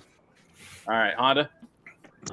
Showing up in your security uniform does not count as cosplaying as Batman, and I'm going not Old Boy because I've never seen it before. All right, and I'm going Zack Snyder's Justice League as well, so that one wins. Yeah, that was a badass movie. All right, so now we're on to the next round. First one we've got up here, we had some extra ones that we had to add in that it automatically got added to the next round. So we've got V for Vendetta versus Endgame. Duke. Endgame. All right, Jared. Endgame. Jolly. V for Vendetta. Dan. Dan's muted, so we're going to Tim. Endgame. Shot Red. Endgame. I'll get shut out. Corey. Endgame. Honda. Yeah, I can watch it over and over again. Yep, I'm going Endgame too. That means, well, whatever Dan said wouldn't have mattered. Endgame wins. Oh, I missed some. Sorry, I had to go take a piss. That's all right. Well, V for Vendetta versus Endgame. Oh, yeah, I would. You missed my snarky quip about you wearing your Batman uniform. I mean, your security uniform and cosplay. Yeah. I actually have security written on my Batman costume. It's actual riot armor. It's legit prison riot armor, so I can actually wear it. Oh, you had that. But there's more separation between the plates, so you're more vulnerable to knives and gunfire. Well, you know what? You can still move. That's what's important is movement. Right. It's a movement. All right. Okay, next round. Spider-Man, the original Sam Raimi Spider-Man versus Winter Soldier. Duke. Ooh. Shit, that's the hardest one yet. Yeah, that's tough. Duke there. Damn, that's hard. He fell asleep. Duke, did you fall asleep? God Son of a bitch. fucking shit. Damn, Duke. Spider-Man versus Daryl Dixon, Duke. Come on now. All right, Jared. Oh, that's a toughie. I'm gonna go Spider-Man. Spider-Man. Jolly. One of these proves that superhero movies could be great and profitable. One of these led to the Gray Man. So I'm going to go Spider-Man. All right. Simple Dan. Did the Winter Soldier, is that the one that had crossbones in it? Yeah. For like 5 minutes, yeah. Oh, wait, yeah, no, I'm going to go. Wait, that was Age of Ultron. No, it had it had crossbones before he became Crossbones.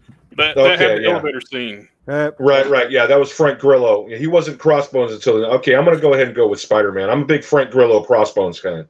What Spider-Man is this? The first one, Sam Raimi. Winter Soldier. Sorry. 2002? 2001 or 2002, I don't remember. Oh, Duke finally chimed in and said Winter Soldier. My bad. Okay. Tim? Winter Soldier. All right, Shot Red. Winter Soldier. Corey. Sam Raimi. Spider-Man. Honda. Winter Soldier. All right, and I'm going Winter Soldier. That means Winter Soldier wins by 1 vote.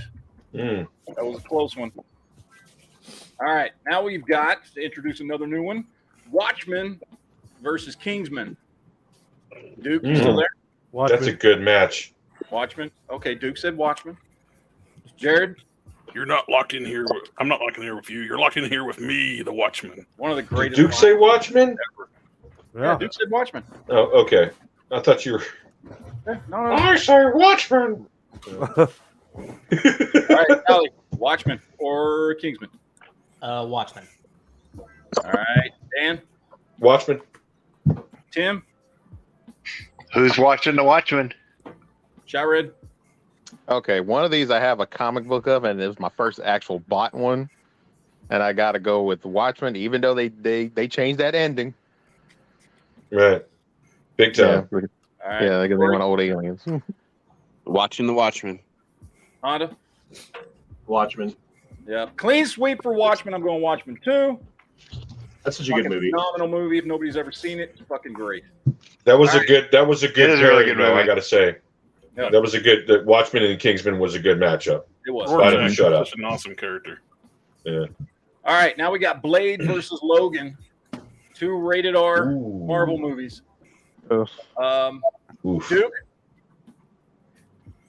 Logan. Logan. Jared? Blade. Jolly? Logan. Dan? Blade. Shot Red? Logan. Tim? Sorry, I skipped Tim, went straight to Shot Red. Tim? Oh God. I choose Blade. Yeah, Blade. Blade. All right. Corey? Blade. Honda? OG Blade. All There right, you I'd go. go Logan, but Blade won that round. I think they should remaster Blade and fix the blood monster at the end thing. Mm. No. All That's right. the only thing that won't really hold up in that movie. This is so far one of the hardest ones for me. We've got Constantine versus the Crow. Easy answer. Oh No, that's not hard at all. That's not hard at all. I'm It's sorry. easy for me. I don't have a tattoo from Constantine on my arm.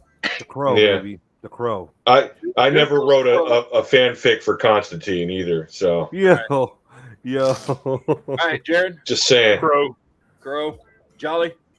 I'm gonna give Tim my vote. Tim's got 2 votes, but we got to get to Dan first. Crow. Tim, you got 2 votes. It can't rain all the time. There you go. There we go. 2 votes. Shot Red. Crow. Corey. Crow. Honda. Gotta go I Crow, don't know man. what you're gonna fucking vote. Gotta go Crow. Yeah, I'm going Crow too. All right, that was a clean sweep for the Crow. I think Crow's going to be the heavyweight in the last round. I don't know what you guys think. I mean, I think it's got a chance. Yeah, Crow's going to be right up there with like Endgame or some shit. All right, now we've got The Dark Knight versus 89 Batman. These are 2 Batman movies I Ooh. put on here because I think they're the 2 best Batman movies. Right. And now they are head to head up against each other. Duke. Damn. I think I know which way you're going to vote, Duke, but You already know, baby. There's only one Batman, and his name starts with Keaton, and his last name is the Michaels. So there you go. Keaton His name Michaels. starts with Keaton. Keaton the Michaels. Listen, Keaton Michaels. listen. When you fuck something up, you just keep going with it, okay, son? The show must go on. Is that Listen, what they taught you? Is that what they taught you in the Marines? listen. Well, About, his half, real name actually is Michael Douglas. about halfway through the war, I realized what the hell we doing here, but we said we're already here. Damn it, we're gonna Get keep it going. The show must go on. I respect that, Duke. All right, 89 Batman. Eric, what about you?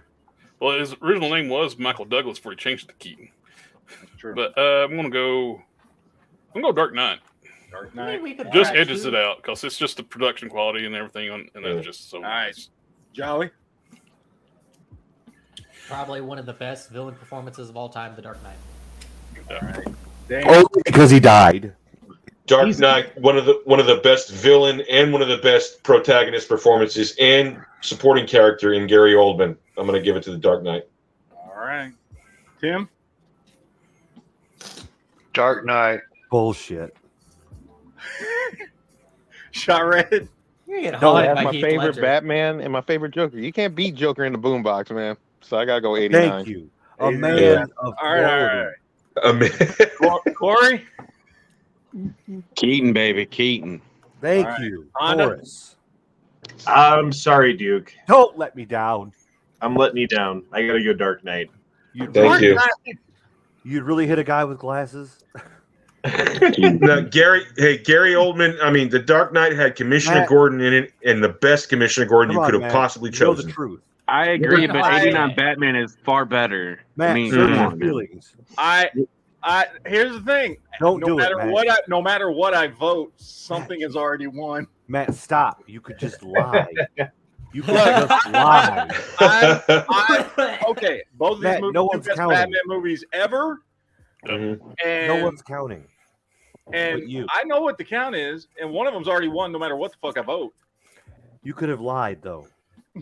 What did these? He could fortify. I want to know what your actual would have voted between those two. I personally would go 89 Batman, but Dark Knight already won. So I call rigged. It's rigged. No, I want a new panel. I love both movies, but no, both. Yeah, to be sure. Hey, to be sure, both movies were really good. No, but I think Dark Knight had a better ensemble cast. No. That's what I'm saying. Fuck like 5 of these dudes on this panel and get new people, man. Anyway. Duke is legitimately trying to. I don't see how it's a contest. 89 Batman is the best Batman. Yeah. You're only saying that because some dude took too many pills and offed himself. That's the only reason why you're saying that, homie. Oh no! His performance in the movie was really good. So was Gary Oldman. So was Christian Bale. Come on now. Okay. Forgetting about Harvey Dent in this movie. I can't stand Christian Bale. Yeah, and Harvey Dent too. Yeah. I can't stand Christian Bale. Sorry, it's done. There's nothing I can do about it. We had Harvey. Yeah, Two-Face was fucking. Two-Face was good. We had Lando. That's true. That's true. And not even that. Batman 89 had more of a. It felt like Gotham. If you saw the world. This felt like almost in New York or somewhere, or Detroit, whatever. Well, 89 Batman definitely has more comic book feel to it. Mm-hmm. But we're talking about the better movie. It's gotta go be the Dark Knight. 89 Batman. We're gonna be arguing about this for half a fucking hour. All right. Yes. Next up. Oh wait, let me get this super chat here. Ghost Show said, "Would Deathlock make a good movie?" Deathlock? Maybe. They did this movie in the 80s, and I do not remember what it was called. And for years, I've tried to figure out what this movie was called, and it was very Deathlock-esque. And I don't know if it was them ripping off the comic RoboCop. Well, kind of like RoboCop, but no, it was anyway. It's about a dude, and there's multiple. All I remember is like there's one dude who's like literally bone breaker. He's half a tank. In addition to the main guy who's like, and now half fucked up robot cyborg fucking thing. It was this weird like B-list, D-list fucking it could have been like a Z-list fucking movie. And if anybody ever remembers what this was, it's a dude that's basically like Deathlock. He fucking like gets made into a cyborg. And then one of the enemies, one of the bad guys is a dude whose lower half is a fucking tank. Eliminator. Movie is called Eliminator. Universal Soldier. Eliminator. Yeah, I remember that movie. And then in the end, they take the dude with the tank tread for the lower body, and they transport him back in time, and he's like before dinosaurs and shit. So he's basically like the king of nothing. I don't remember all that, but I remember that movie. I think they could make Deathlock a really good movie. Yeah, dude, they made fucking Guardians of the Galaxy a good movie, and honestly, that's not a great comic series. So I need to take a restroom break. One of the movies I knew that was going to do well and had faith. I need to take a restroom break, but I'm going to go ahead and vote Ninja Turtles, the original one from the 80s. Okay. Yeah, we're moving on to the next one. Okay. Teenage Mutant Ninja Turtles, the original 1990 version versus Heavy Metal. Duke? Oh, no. Now we want people voting for the 80s movies. They can all just shut the fuck up. Teenage Mutant Ninja Turtles anyways, whatever. All right. Jolly? Have you seen either of these movies, Jolly? I've seen TMNT, but I like the animated TMNT way better. Because you're a fetus. No, it's just better. But I'll pretend that's it and vote for TMNT. All right. Wait, which animated one? You talking about the one back in the later 2000s? Yeah, like 2008. The Digitronic there one. was some. The like That one was all right. The computer CG. All right, whatever. Mhm. Dan. I'm gonna go with Ninja Turtles. All right, Tim. Heroes in a Half Shell. Karma brought that to me. Shot Red. Ninja Turtles. Corey. TMNT, baby. Honda. Gotta go Turtle Power, baby. All right, clear sweep for TMNT. Obviously, that's what I'm voting for too. All right. Last one of this round. We've got Dredd versus Zack Snyder's Justice League, the 4-hour cut. Ooh. Duke. Dredd. We'll wait. We'll hold Jared to the end. He got to take a piss. Jolly. Dredd. Dan. Dredd. Tim. Justice Wasn't League. Dredd a Zack Snyder joint too? No. Okay. Oh, Jared's back. Jared, 4-hour Zack Snyder cut versus Snyder cut. All right. Shot Red. Dredd. Corey. Justice League. Honda. Honda, can you hear me? What? Oh, he said Justice League. Okay, Justice League. Okay. Wait, did he? Saying I'm voting I thought he Justice said League Dredd. too. That means Justice League wins. Zack Snyder's Justice League. I didn't hear Honda vote. I did. I I thought he clearly would've said heard him say Dredd. Justice League. So Yeah, I heard him. No, I'm yeah, calling Corey heard it. shenanigans. Corey heard him. Jared heard him. I heard him. I didn't hear we all him. heard him. We all heard Are you it. sure it All right. wasn't? I vote Justice League. No, we heard it. All right, now we're going to this next one here. We're on to the semifinals. Who the fuck is jamming in the background? Who playing that Kelpie G? All right. Now we got Avengers Endgame versus Winter Soldier. Duke. Yeah. Oh, What do you got for me, Duke? Endgame. Endgame. All right. Jared. I'm gonna go Winter Soldier. Jolly. Winter Soldier. Dan.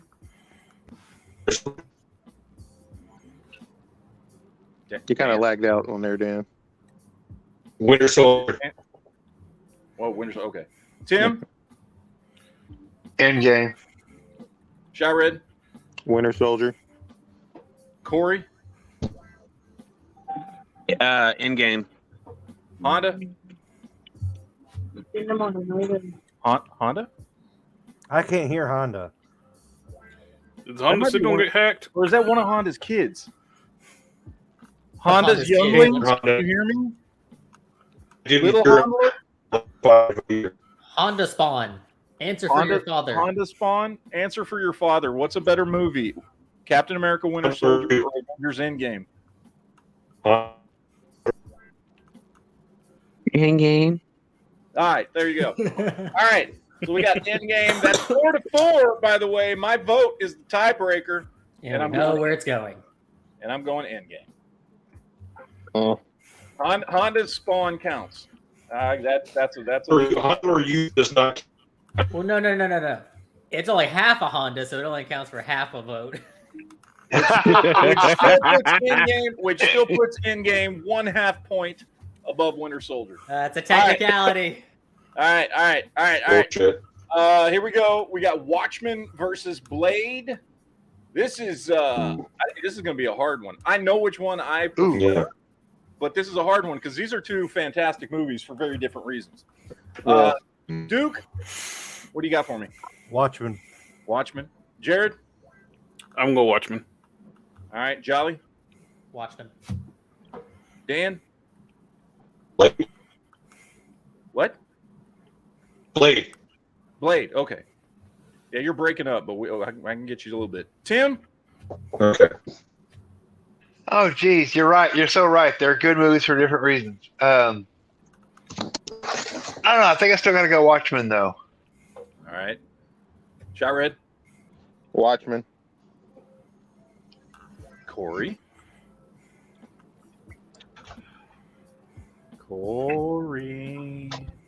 Watching the Watchmen. Sorry, I thought I was unmuted. Okay. We just lost somebody. Who the hell did we lose? Oh, we lost Dan. Honda? Sorry, I just got back. Watchmen versus Blade. Watchmen. Yeah. Watchmen. All right, and I'm going Watchmen as well. That means Watchmen makes it to the semifinals. Wait, did Honda made a vote on that last one? Well, that was somebody that else was that did Honda the vote. Jr. came in. We were talking to your Oh. son. Really? Actually, no. That was me that said that. I really want to know on that Winter Soldier one. Endgame. I swear I heard something. I think Endgame would have versus lost. Winter Soldier. Break in. I heard something, man, and I was like, "Is that Honda's kid?" I was like, Honda's So wait, kid. If you what was the vote? What was the vote? Let's find out what he would actually vote. It was Endgame versus Winter Soldier. Endgame versus Winter Soldier. Okay, which one do you like better, Endgame or Winter Soldier?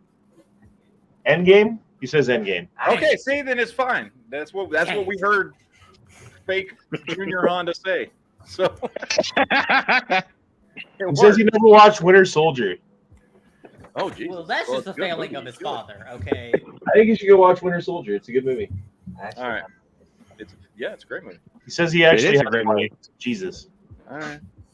Okay. Now next for the semifinals, we got The Crow versus Dark Knight. Duke, what do you got? I ain't voting for the fucking Dark Knight so the Crow can win for all I care. Wait, what? I said I'm not voting for the Dark Knight. I'm voting for the Crow so they can All right. fuck for all I Duke's care. bitter. Yeah. All right. Jared? 2 movies where 2 of the main characters actors died. Yep. I'm going Dark Knight. All right. Jolly? The Dark Knight. He said The Crow. He said The Crow. I heard him say The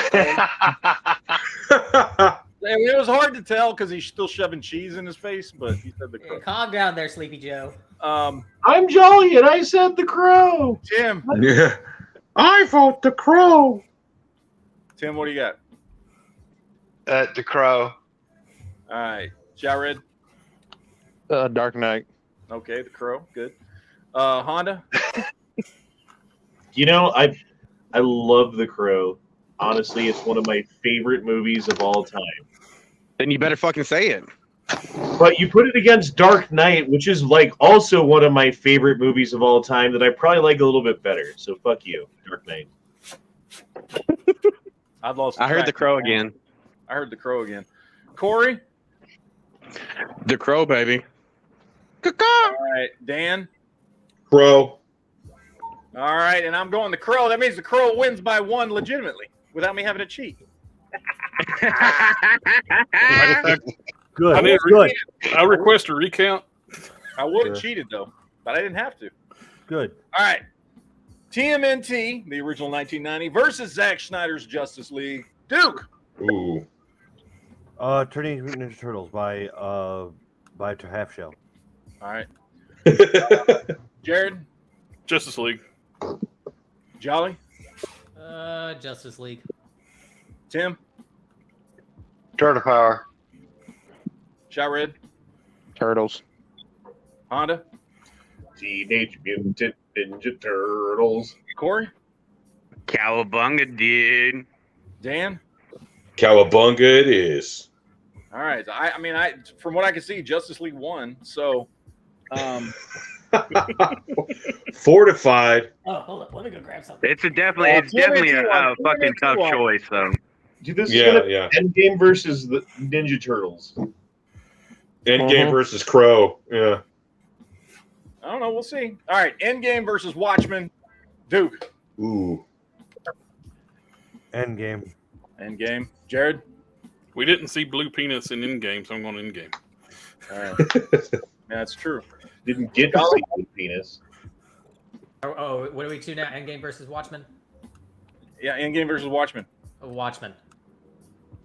All right, Tim. I heard Jolly say Endgame. Okay. Shot Red. I liked the ending more in Infinity War, but Watchmen had a better ending. I'm going with Watchmen. All right, Honda. I've watched Endgame like a million times. Endgame. Corey. Endgame. Dan. Watchmen. And I'm going Endgame, which means Endgame won by about 3 points. Oh, but speaking of Teenage Mutant Ninja Turtles, look at this patch I got. What do you got there? Cowabunga it is. That's nice. I like that. Favorite What's that one. shit on your wall behind you? That's based on like the rotting mask. We got Cowboy Bebop. Yeah, Bebop. He's not gonna know the other stuff. No, Attack on Titan's up top, and Cyberpunk is on the left. Yeah, Edge Runners. And what's in the I had the 1986 Palladium Games RPG for TMNT. I'm very laggy for whatever reason. I don't know why. What is that? That's Naruto? That's my cat as Naruto. Okay. I just know that headband looking thing. Yeah. Funny enough, I haven't seen Naruto. Wow, that's interesting. Okay, here we go. Here we go. We're almost done. Crow versus 1990s Teenage Mutant Ninja Turtles. Duke. Teenage Mutant Ninja Turtles. Jared. Crow. Jolly. TMNT. Tim. I like the Turtles, but there's only one correct answer, and that's the Crow. All right, Shaw Red. The Turtles, they outlived the Crow. They will. Honda. I'm going Turtles, but for different reasons than they outlived him. All right, Corey. The Crow is the only fucking answer there is. All right, Dan. The Crow, but not by much. It is 4-4. I am the tiebreaker here. Oh, great. I wonder which way he'll go. Y'all see? What does that say? It can't rain all the time. Yeah. Yeah. Hey, I said I get the Crow really did touch you deeply. The Crow, motherfuckers. Matt, did you get the Mezco Crow? No, I didn't. I want to though. I don't have any Crow figures, which is weird, but I don't. Yeah, for a fan, I'm surprised. Not a lot of them, so. I know Marvel Select made one, or Diamond Select. I heard it wasn't I didn't very like good, that though. one. It looked kind of goofy. And Yeah, I heard it was pretty bad. That is funny. No, that is. I'm just thinking. Who sells Mezco Mezco figures? All right, that's the show, everybody. Have a good night. Thank you. Have a beautiful time. I find it very telling. Honestly, Fucking I would be Stringer keeps okay. kicking me out. I would be okay if these two right here were just like, yeah, they're both good. We're done. What if the Crow was in Endgame? Oh, it'd be a perfect movie. He was like one of the dudes who jumped through the portal at the end, you know? Yeah. Be fucking great. It was still disappointing that in game the Ghost Rider didn't show up. I can safely say now. I can safely say now. I am happy with either of these winning, and I don't know which one I'm going to pick. Well, then we already predicted this is what was going to happen in the beginning. Then you have to go first. Then I have to go first. Shit. Yes. I've probably seen these movies an equal amount of times. I love them both equally. They are both two of my favorite movies of all time, not just comic book movies, but like of all time. Right. If I have to pick one, like I'm sitting down to watch TV right now. I have these two choices. Which one am I going to watch? Right now, the mood I'm in right now, I'm watching Endgame. So I'm going to pick Endgame.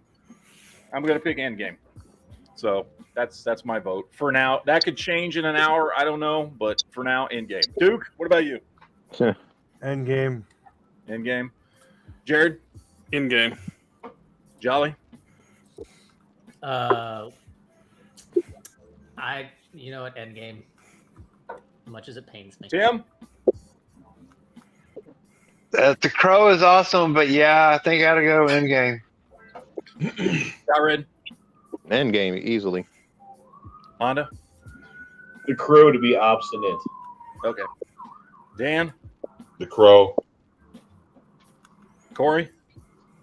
It can't rain all the time. All right, that is a 3-6 vote in favor of Endgame as the greatest comic book movie of all time.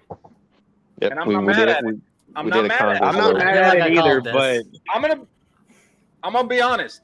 Like out of the movies that are on this list, like the ones I would have been okay with winning is Endgame, The Crow, Man of Steel, TMNT, or 89 Batman. Like those. I'm still surprised Man of Steel lost the first bracket.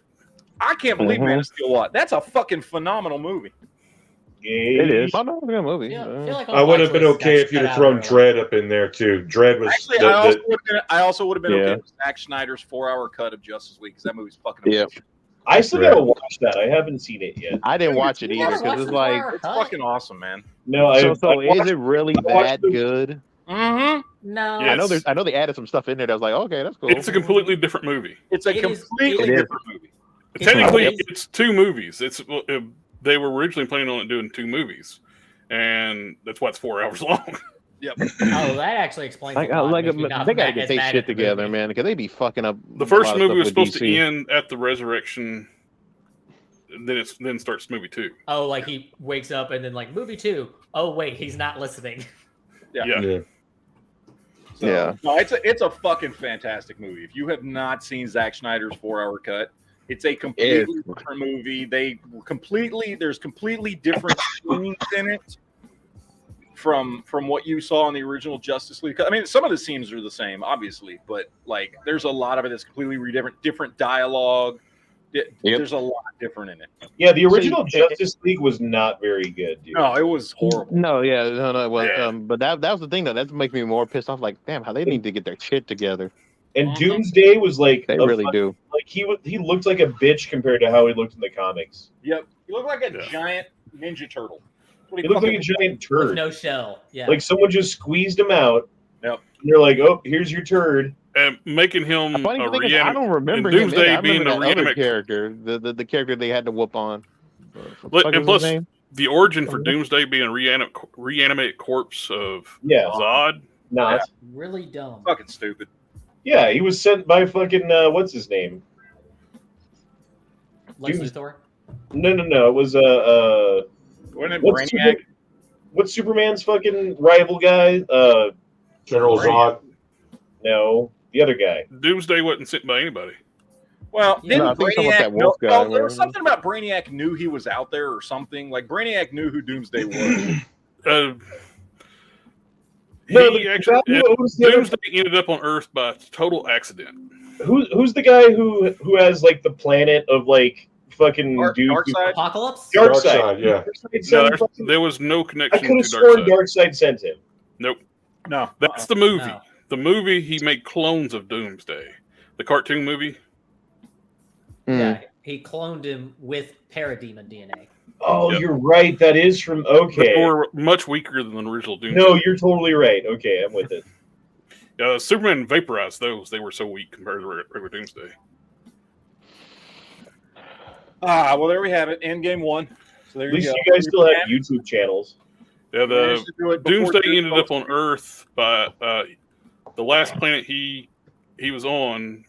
The royalty, they actually combined their bodies together, made an energy beam, killed Doomsday, and as part of their ceremony, even though he was a villain, they wrapped him up in ceremonial garbs, launched him into space, tumbled in space, crashed on Earth. That's how he got to Earth. That green suit was actually a funeral suit. He was like 10,000 years old because they kept killing him and bringing him back and killing him and bringing him back. He's basically what made Krypton habitable, because that's where his origin started at. The alien scientists that made Doomsday kept timed out for a second. The alien that that's the reason why he hates Superman so much. He sees Superman as the alien that kept killing him as an infant. Yeah, because he could tell he was a Kryptonian. Yeah, he kept sending the baby out into Kryptonian's atmosphere. It'd die instantly for the atmosphere. Send it back out, clone it, send it back out. It dies. Eventually, when it can actually breathe on its own, these big giant rock creatures lived on the planet that smash and kill the baby. Eventually, it got to a point, it's forced evolution. Yeah. And he's basically a technological golem. Yeah. Eventually, I can see why he's so pissed off. Yeah. Eventually, he's died probably millions of times. Yeah. I forget what was it? Was it an alien race we knew that the scientist was? I can't remember who it was. It was like looks like an alien gray type dude, but his helpers looked like human or Kryptonian. I don't want to know nothing about no alien. The planet Krypton was uninhabitable until basically Doomsday killed all the creatures that was on the planet. Talk about no aliens on Geek Chat trying to come get me. That's one of the things people they get wrong a lot too when they put a human on Krypton. We wouldn't survive. The atmosphere is toxic to us. We'd die instantly. Oh, I had heard that Doomsday was the first Kryptonian because they kept on, like, they would reincarnate him and make him immune to whatever killed him the last time. Yeah. So eventually that came part of his evolution. He'd actually resurrect himself. Yeah. And evolved past what killed him before. Right. So he just keeps on getting tougher and tougher and tougher. Yeah. He had evolved past those standards. During the second time they had Doomsday was the Hunter Prey storyline. That's when he had Darkseid involved. And that's when they brought back the Cyborg Superman too. When Cyborg Superman threw Doomsday's corpse out into space, he actually made a backup copy and put it on Doomsday. Duke, are you there? I'm here, baby. I ain't even asleep. What's up? TC actually brought up something worth talking about. Have you heard about the aliens that went to Brazil? No, why? What happened? There's actual like hospital medical documentation of aliens visiting Brazil, like a craft. This is real. This is like all documented. Now, it's up to everyone's own interpretation whether or not they believe what all these people said, but it's like thousands of people have signed testimony and doctors who fucking like there's medical charts, medical reports of this fucking alien landing in Brazil, and he was hurt and they helped him. And there's actual like real MDs who really went to school, and there are medical records from Brazil of this town fucking having a craft land, and the alien was hurt, and the doctors in this town and the hospital in this town fucking helped him. Oh yeah, I was watching about this, dude. I was watching about this. Like the smell was like legendary. How bad it was. Like and everywhere they went, they were like, I don't know what was in that bag, but that was the worst thing I've ever smelled by far in my entire life. One guy died. One of the guys that got the alien out of the craft died because they said the alien and a lot of the stuff in the ship was covered in this stuff that they couldn't quite describe. It was this moist stuff that got on the one guy who carried him, and he died of what do they call it? Toxic plasmosis, or I don't know what the fuck they call it, but they look like that dude off of RoboCop when he came. He got some toxic shit in his system, and it fucking killed it. It killed the guy, and there's medical records of him dying from this toxic exposure. And there's like interviews from all the children, right? Like there's like there were children at, I forget if it was like a high school or some kind of school, and they all watched this craft go over and like crash or whatever. And a bunch of them were just like, fuck school, let's go see what the shit that was. And so they all. What year was this? When did this occur? It was like 99 or something, 98. Okay. And this is all legitimate. There are like medical records and police documents and all this shit. That happened. I was gonna say the kids from the school are all like my age, dude. They're all like 40-ish. Yeah. And they all have like perfect exact memory that all matches each other's memories and recount of what happened. And they're like, you know, like if you listen to one of them, it's like you listen to all of them because they all tell the same story. Right. Because they all got their stories together and came up with the same one. They were all fed the same script. Yep. No, I'm kidding. I've always believed that if disclosure were to ever happen, it would be from like a second world nation, because fucking the EU and the United States and people in places like that, they're not going to tell us shit. They're going to continue to just lie in our faces, bro. That has already happened if you pay attention, which most people don't. And I don't blame you. But Mexico's released all kinds of fucking stuff. Russia's released all kinds of stuff. Other countries around the world, even in Europe, they released sometimes some stuff. And then there are those pictures that they took like a couple months ago over Michigan. Remember, Duke? I sent you. Yeah, baby. Like legitimately, this weird shit in the sky above Michigan. So whatever happened to that news story from like a month ago or something, where they were like, "Oh, the Pentagon is tracking a mothership that's entered the solar system." Yeah, and then it just like everybody stopped talking about it. The news story just fucking disappeared. What happened to that? I don't know. People stopped talking about it. No, because the people in the Pentagon came out and said, like, there was reports from the Pentagon. It wasn't on like April 1st or anything, was it? No, not even close. This was back in late February, early March. What's the old saying? If they let it fly, it's fake. If they bury it, it's real. Yep. Just saying. They're, yeah. Yep. Yeah, and Mexico's been on the cutting edge. Mexico and Brazil and a couple of other places like that have been on the cutting edge of UFO. But here's the thing: since they're kind of a lower tier country, nobody really listens to them.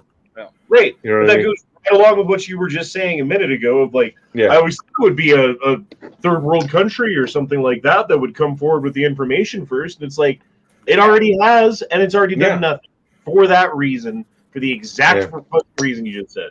Right. Well, I mean, to the rest of the world, it's done nothing. But to guys like me, I'm listening. You know what I mean? I'm listening to their disclosures. So Sector 2813 said cows got dissected in Texas this month. Yeah, I was just reading that. That's true. That happened just a couple of weeks ago. That it was some weird shit with some cows, and all their tongues were missing, and like, the cows didn't have any blood in their body or something like that. Yeah, I remember that. No blood, and they took their tongues. No flies too. No insects around. Lead-laced archery. Ask Duke if he's going to visit that portal to hell in Detroit. What is that? Oh, I've heard about this. What is that? Yeah, there's a portal to hell in Detroit. What is that? Nope. I don't remember what this is. It's called Detroit. No thanks. Yeah, I was going to say Detroit is a portal to hell. I thought he was talking about the portal to hell in Siberia. Afghanistan. Yeah. Apparently, there's a really deep portal to hell in Siberia as well. There's the hole in Siberia, and then Turkmenistan. There's the natural gas reserve that they set on fire, and it's just been burning for 40 years. Wow! Remember that thing? They were like, well, "This is the deepest hole that's ever been dug by humans," and Russian scientists put a microphone down there, and this is what we heard. And it's just like people screaming. Yeah. Like, God damn it. This is why we can't have nice things. Yeah. Josh T dropped in a super chat, says, did their leader have a tiny mustache and sounded angry and wouldn't stop yelling? He was a snazzy dresser. I do know that. He wore Hugo Boss and drove a Volkswagen. So no, he drove a Porsche.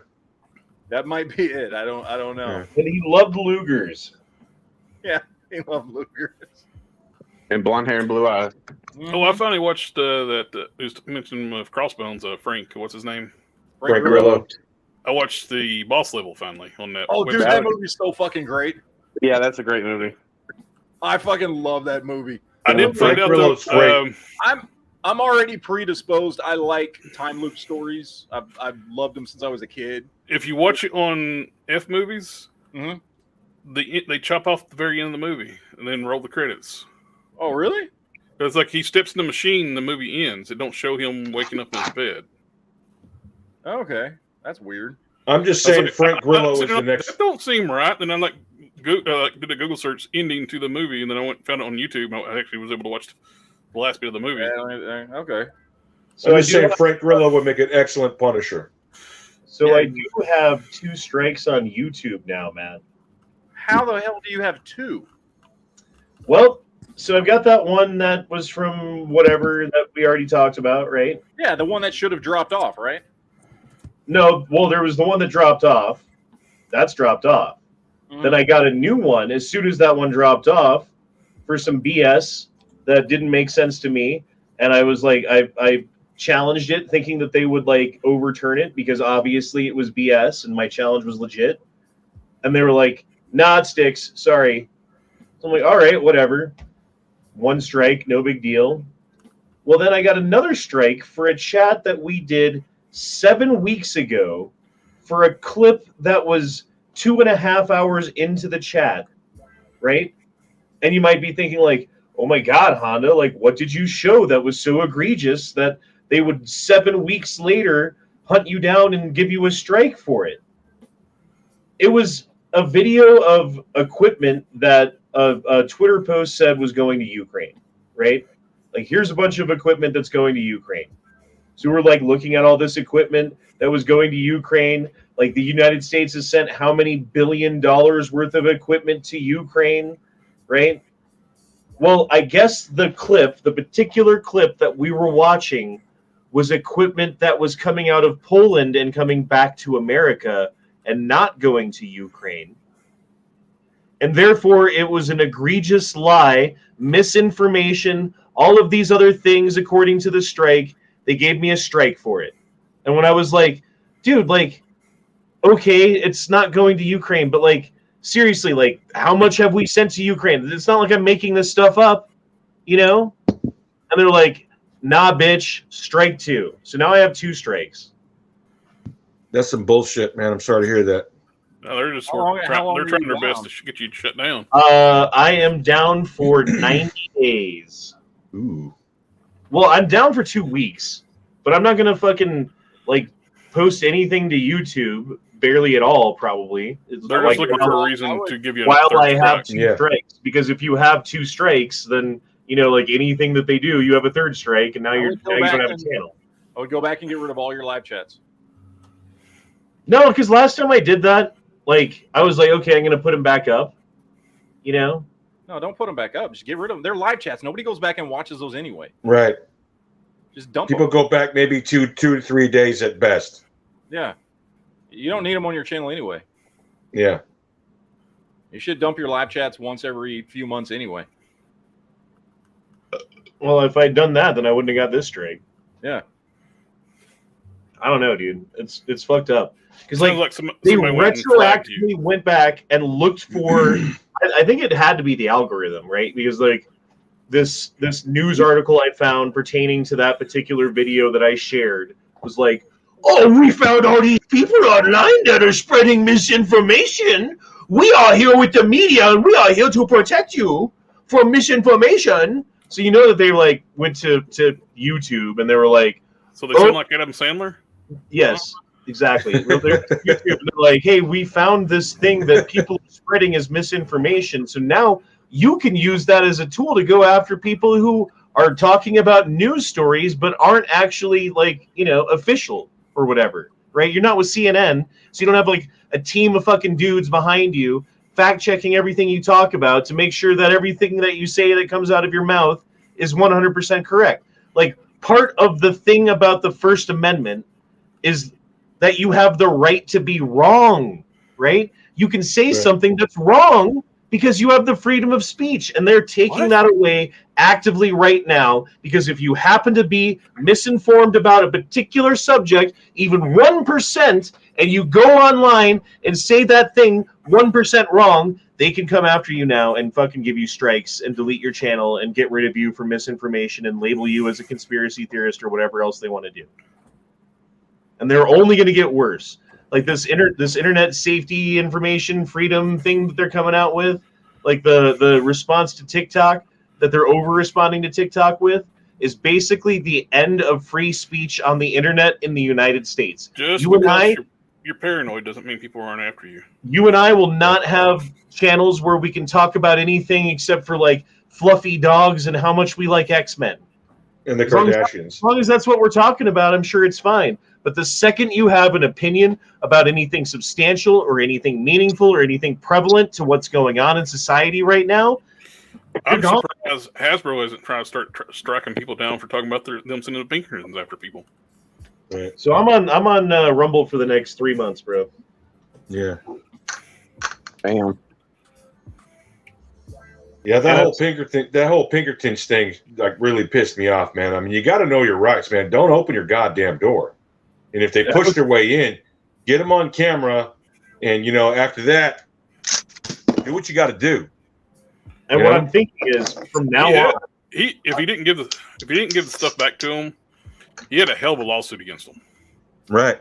he lost a lot of his leverage for doing a lawsuit by giving them everything.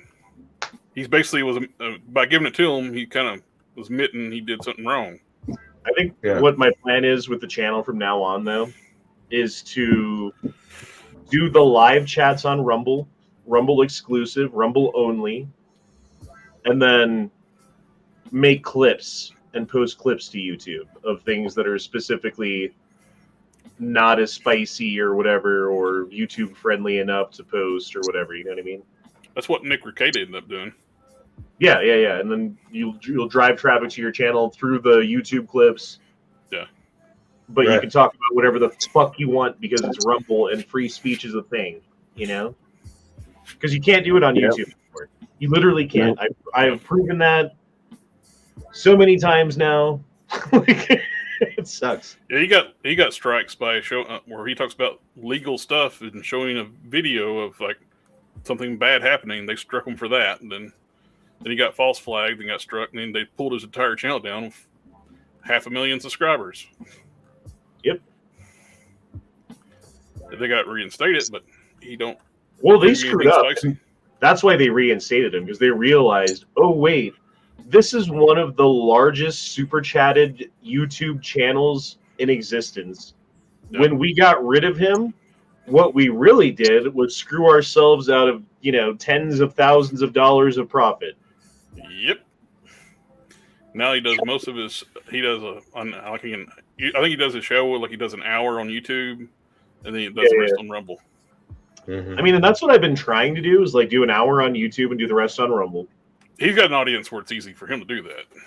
But they keep giving me strikes for bullshit, dude. Like I've been super careful lately about like what I put on YouTube and like the language used and all that stuff and what videos we're showing and all that stuff, and it doesn't seem to matter. They just seem to find little ways to like stretch the algorithms, like parameters of what it's searching for, or like you are currently a target, so they're going to keep watching and they're going to strike you over anything. Yeah, I know exactly. Yeah. So, Jared, quick question, real quick.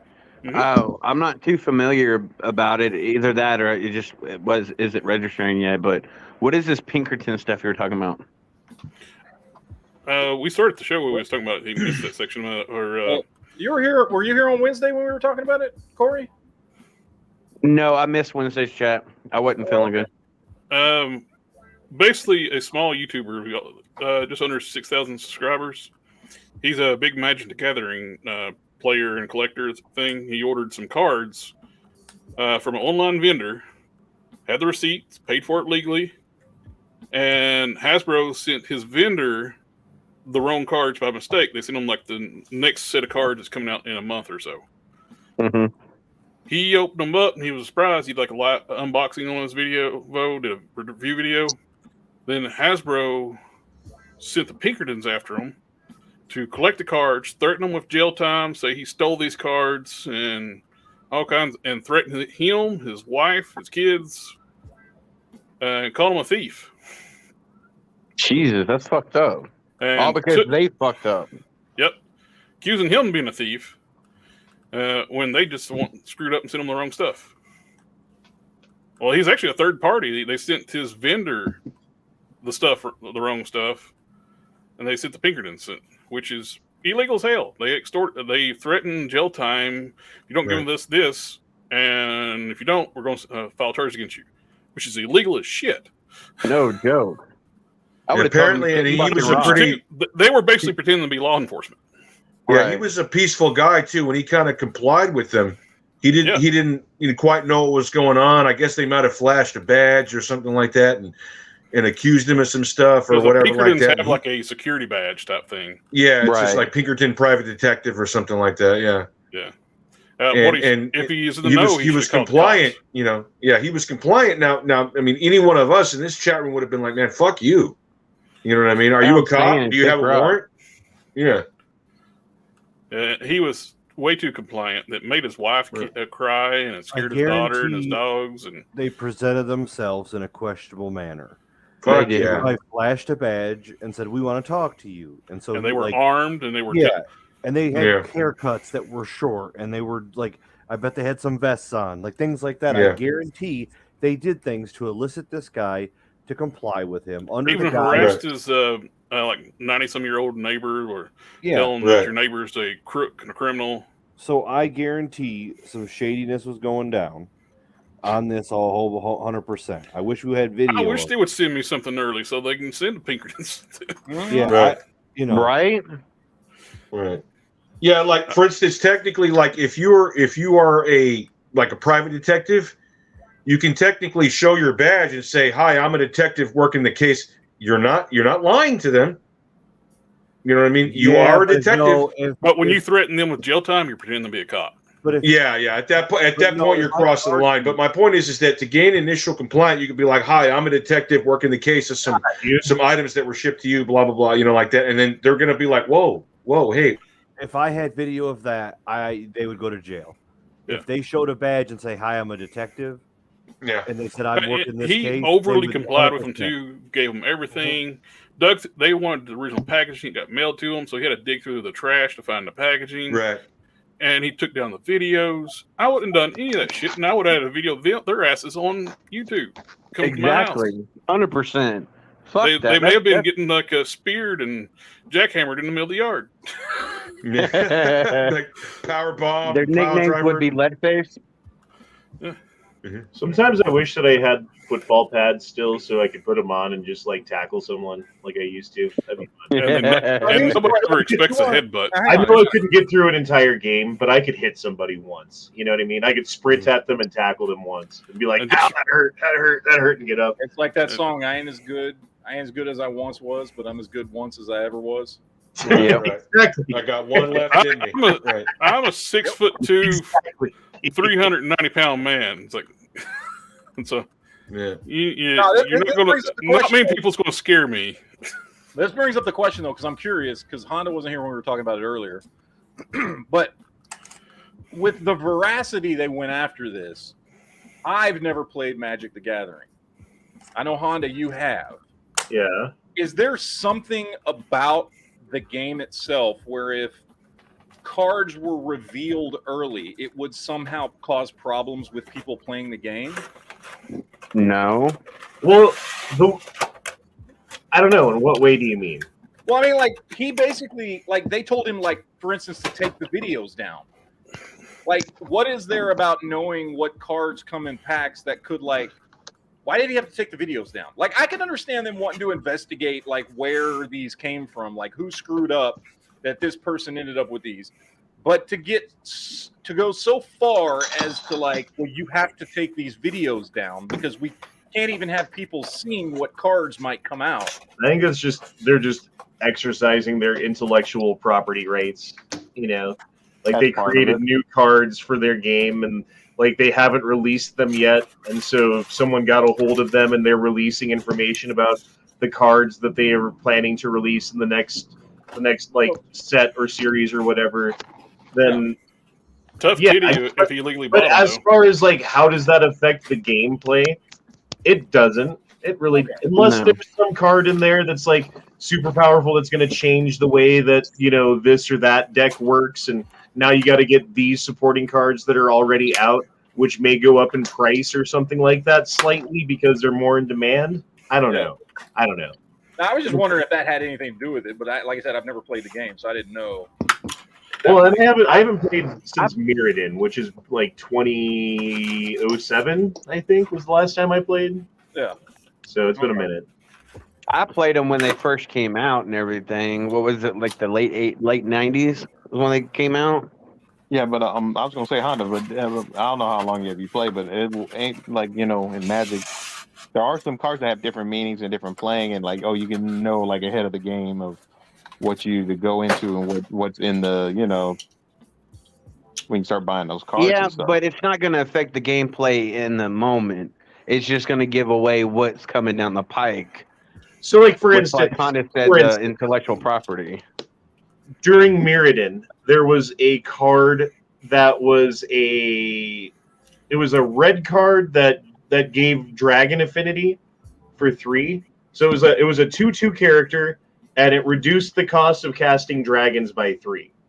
right? So you put 4 of those in your deck, and now you've got a ready-built dragon deck. You get 2 of those dudes out, dragons are almost free to cast. And you can just cast dragons for like 2 mana. So everyone's building dragon decks because that character, that card came out.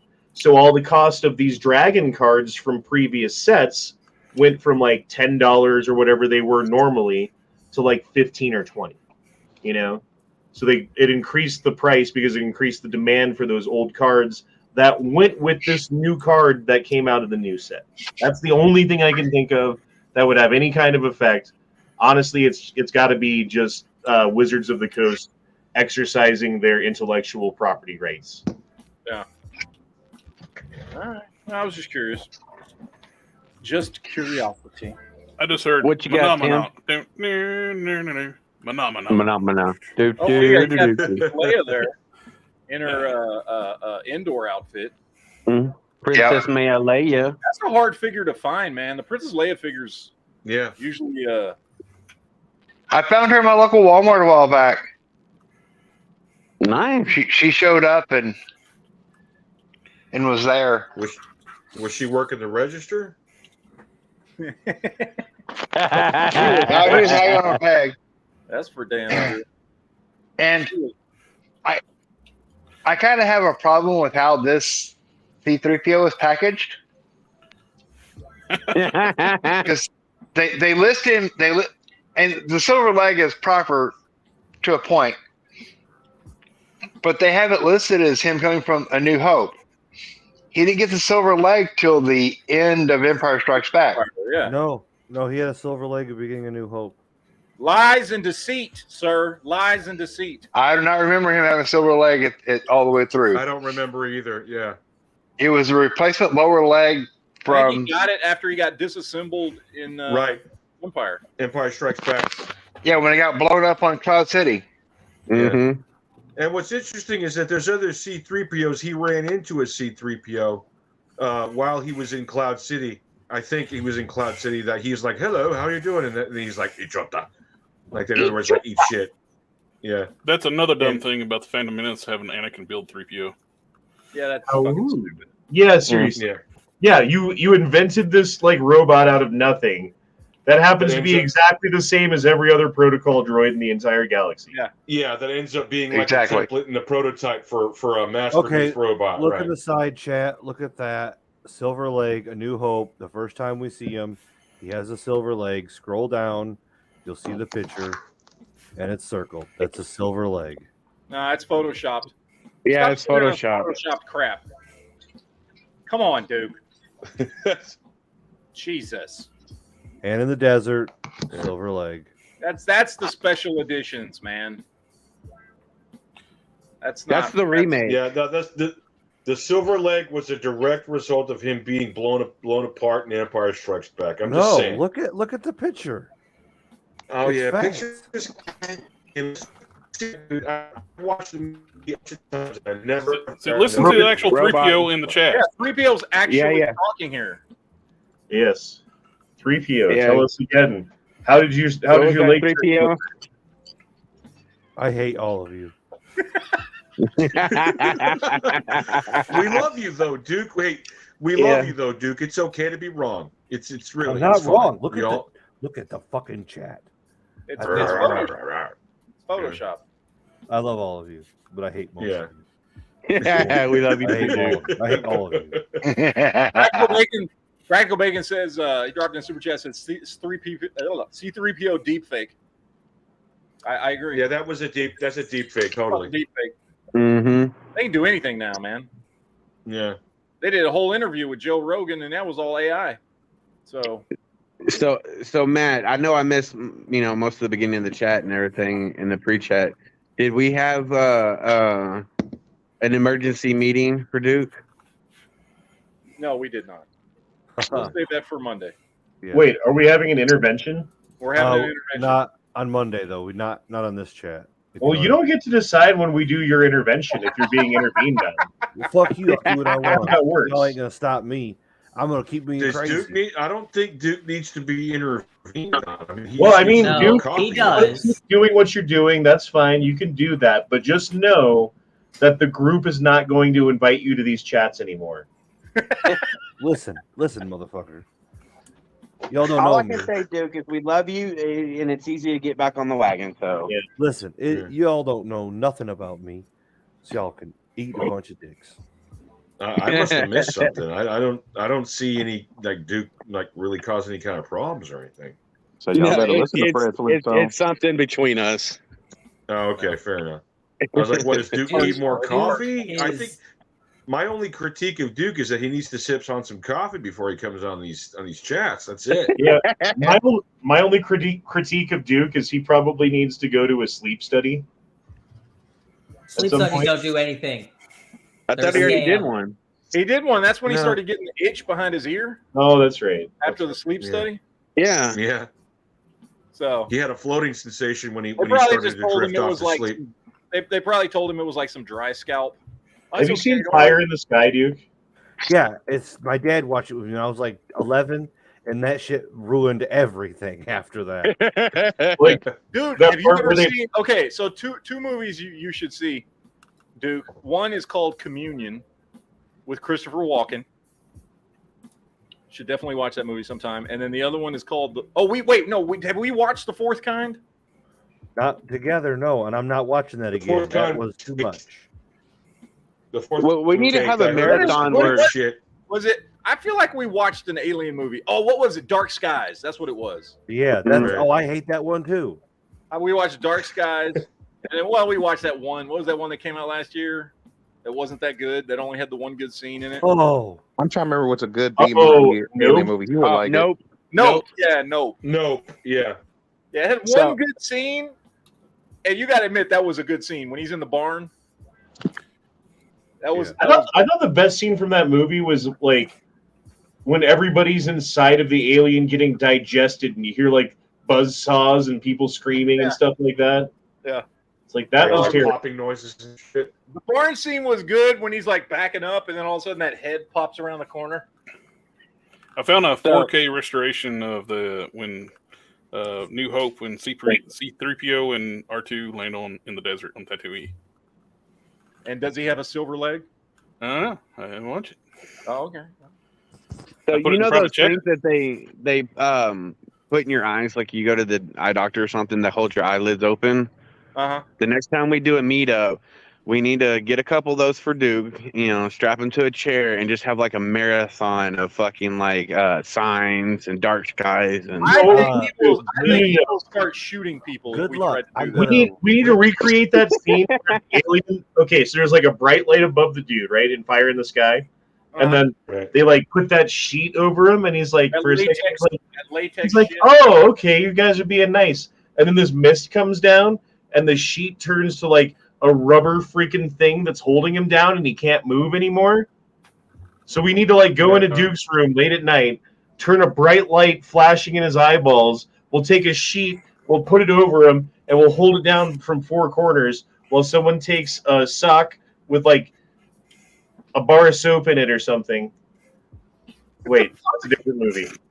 Yeah, what? Yo, first of all, I don't think we should do any of that. But I'm gonna fight all of you. I think we should force Duke to watch over and over again scenes of C3PO with a golden leg. Well, we're listening. Do any of that holding him down or anything? We should just, Yeah, we should listen to 3PO right now. Yeah, no. Yeah, I know, right? Yeah. He's here again. I don't think we should do anything that would cause Duke to start swinging because I don't feel like getting punched in the face. I'm not gonna take all of you, but I'm gonna take like 3 of you. So you I'm can a big choose boy, which 3 are going down. Good luck. I'm gonna fight. I'm gonna get. That's why You're the missing sheet the whole thing's thing. No. You're missing the whole thing. See, before we sneak in there, before we do anything, quietly, gently, handcuff all 4 of his arms and legs to the bed so he can't move first. How are you getting in the room? Then you do all the rest of the shit. I'm gonna tell the concierge, no matter anything the people say, do not give a card out. They are not my family. I don't know them. I'm alone on a business trip. And we're gonna go to the concierge and be like, our friend has mental problems, and he may say some things to you about not letting us into his room. But we actually really need to check on him every night to make sure that he's okay. Yes. And he doesn't like his. He's on medication and he doesn't like to take his medication. So we have to force him to. So that, and he's also a sleepwalker, so he tends to get up and wander around. We don't want him to get lost. Safety of everyone at the hotel, we need you to let us in. Yeah. That's not going to get the cops called on us or anything, is it? I'm just saying. My whole thing is that I think Duke, we need to show him, sit him down, honestly, put a bag of popcorn in front of him, and force him to watch C3PO with a golden leg. As far as like tying him down, let me tell you something about next. Jesus no Christ. Better friend, no worst enemy. Don't cross. I don't know. I'm thinking like that scene from Clockwork Orange, bro. Where he's like strapped down to the chair. He's got the things holding his eyelids open. Eyes so they don't dry out. Good luck. I'm not trying to get punched in the face by a veteran. It's not going to happen. Yeah. I'm hitting somebody. Hey, Matt, Eduardo's got a good bracket for next time. Best alien movie bracket. Oh, yeah. That's a good one. Yeah. Much crap we were giving Hasbro, though. I do like the fact they're bringing back the window boxes. Yeah, when are we going to get those? End of the year. Oh, yay. And I guarantee it had nothing to do with the fan that's being pissed off about it. Retailers were getting pissed off because they were getting returns with figure swaps. Yeah. Because there's in several groups they got new people asking Target about that because Target quit taking returns for windowless packaging because of that.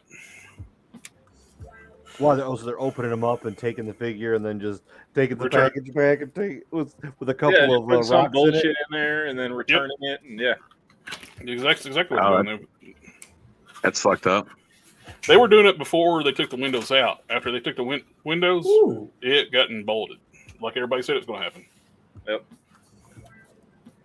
Oh, we got a super chat. Josh T says, "Is Duke saying we shouldn't be happy and that life sucks and keep recording his ceiling fan?" I don't know. I didn't say that at all. I shouldn't be happy. God, that laugh. I never said any of that. I really didn't say anything. I can see Duke having. I can see Duke having his own little radio show talking about watch out for the skies and everything. Listen, okay, now I get it. It was not a dig on me. Now I get it. What were you and Yankee arguing about the other night, Matt, on the Yankees chat? Yeah, me and Yankee were arguing. Yeah. What was it about? I forgot. Something that doesn't concern this chat. The not fun topics? Yeah, the not geek related topics. Exactly. This is the geek chat, bitches. Yeah. Oh my God. Well, yeah, me and Yankee got into it the other night. So. Well, I mean, you can't have a conversation with Yankee because if you do, you're going to disagree about something, and if you disagree about something, then it's going to be a shouting contest. He'll just mute you. He'll mute you and pretend like it's just really annoying to do that. And I except he won't mute me. Mm-hmm. He knows better. I wonder why. Well, don't you also have the power on his channel where you can pop in and out, willy nilly? No, but he won't mute me. We've known each other long enough. He's not gonna do that shit to me. So. We'll need some kikis on this. I just opened this up. Oh Jesus! It's flopping around like a lit dick. Damn. What is that? Is that a transformer?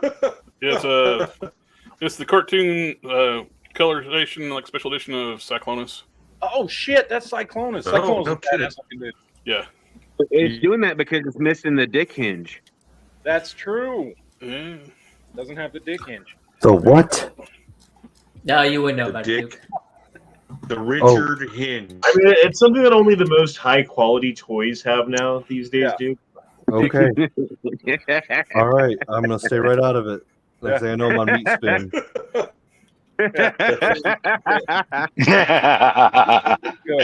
Good. We'll have to get some kikis up. Oh, by the way, I'm going to buy you an extra large for barley the toy popcorn geeks out there. So as you guys know, I dumped that fucking Friendly Neighborhood Spider-Man from SH Figure Arts because it just sucked. So I sold it and got all my money back, and plus shipping. So I actually made out pretty good with that. So I went out and bought something else that I've been wanting to get for a while, and I can safely say I have found the best 1/12 scale Spider-Man figure that exists, and that is the Mafia. Oh, nice. This is the best. That's a good classic one. This is by far the best Spider-Man figure I have ever seen. Does it have dick? It does have really a dick detailed. hinge. It's hidden. It's a secret compartment, but it does have the dick hinge. Nice. How much was the? It was the same price as the SH Figure Arts. They're both about $90. Jesus. Oh, really? Yeah. $90. It's good for that detail. doll. Yes. That doll cost $90. Hold that up again. $90 because I fucking didn't pay that. I sold something to get it. Something that I didn't pay $90 for. That's a high point, Matt. That's half a high point. But that's all right. Honda, you act like that's a good comparison. I'm just saying, dude. Like that's a high point. Yeah. That's all. That's maybe a Sky. Okay, calm down. I mean, to be fair with Honda, because I'm like, I sometimes collect like with anime figures, and ours are a little bit way more bigger in detail. Your and shit's way they more cost that expensive price. than ours. Yeah. Way more fucking expensive than the shit I collect. Yeah. Oh, by the way, Jared, I got this. I know you got one. I don't know. You said something about getting the second one. This thing's fucking awesome. Oh yeah, he's great. Now that being said, yeah. there's not a lot going on with him. Like I can understand if you don't give a shit about Star-Lord, like don't buy him because but for a classic Star-Lord, that fucking thing's great. And then I got a fucking Yondu in. Oh, sweet. That's cool. I missed the Yondu. That's cool. Yeah. I got fucking Yondu in. That's the gayest Yondu I've seen. That's the original Yondu. Yeah, I hate that they killed Yondu. I got Cal Kestis. Yeah. Which is pretty cool. He's sweet. Yeah. So, and he I actually love, comes with like a fairly fully articulated little BD1 with like fucking all his legs and shit move, and his head's on a ball joint and shit. It's actually pretty cool. It's a cool accessory. So he actually comes with like a fully functional little droid. Pretty cool. That's a rock one right For the there. toy nerds out there, there you go. I don't think I own any toys. I don't think I do Well, either, but I appreciate people who collect them. I'm good with that. I've got a toy motorcycle actually. When I think about it, never mind. I have one toy. I got a couple of toy revolvers. That's about it. Dude, when we moved out of the place that I was in into this place, which is much smaller, the kids had probably 7 years worth of Nerf gun toys that I would like randomly buy when we're at the store, or it's a birthday or Christmas, here's an extra toy, kind of thing. And we're not taking all of them. Way too many. I wish I had time to throw them on eBay. I wonder how much money we would have gotten for all of those. But I made the kids get rid of like a crap ton of their guns, like an entire arsenal of Nerf guns. Nerf guns are actually pretty sought after, man. There's whole collecting community. Oh yeah, especially the Well, older one. We just didn't have room to take them with, and I didn't have time to do anything with them. You know what I mean? No, it's funny. It's funny that you say that, because I went to right when I, came back home from Texas. I guess somebody was having like a weird. It was like you have like hang out with the boys, like a bachelor party, something. So it was like a Nerf gun thing that they were doing at the SoFi Stadium. It was giant. Oh. There was like kids with and adults all shooting Nerf guns. The motor ones, those were the cool ones. Like I had like a Gatling gun. I was just tearing people up with that. It was like it was one of the guys' friends who had all these Nerf guns. I'm like, okay, that's cool. Dude, they had all kinds of cool Nerf guns that we never had when I was a kid. Like no shit. 5 looking ones. They had like double barrel break action shotgun ones. Like all these cool freaking guns. Like, I remember like fucking like when I was a kid, the big moment in like, oh my god, toy guns have evolved was when the Super Soaker 50 came out.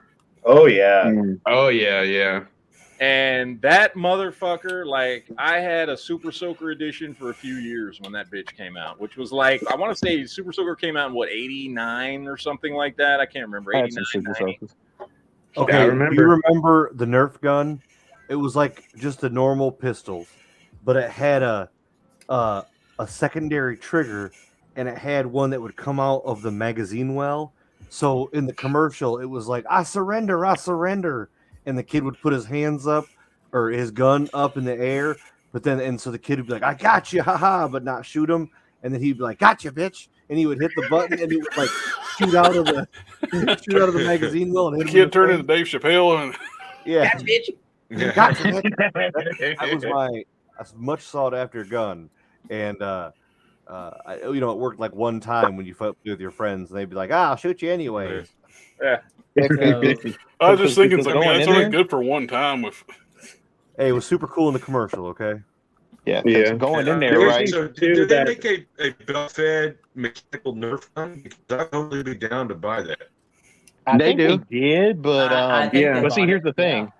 But here's the thing, though. When I went over there, because I'm like, I ain't played that in a very long time. Because I'm thinking like the phone tips, like the little dart one, like the little phone tips. And like, no, they got whole little different set ones now. Oh, they but got those the ball ones. little Those are the cool ones man. now.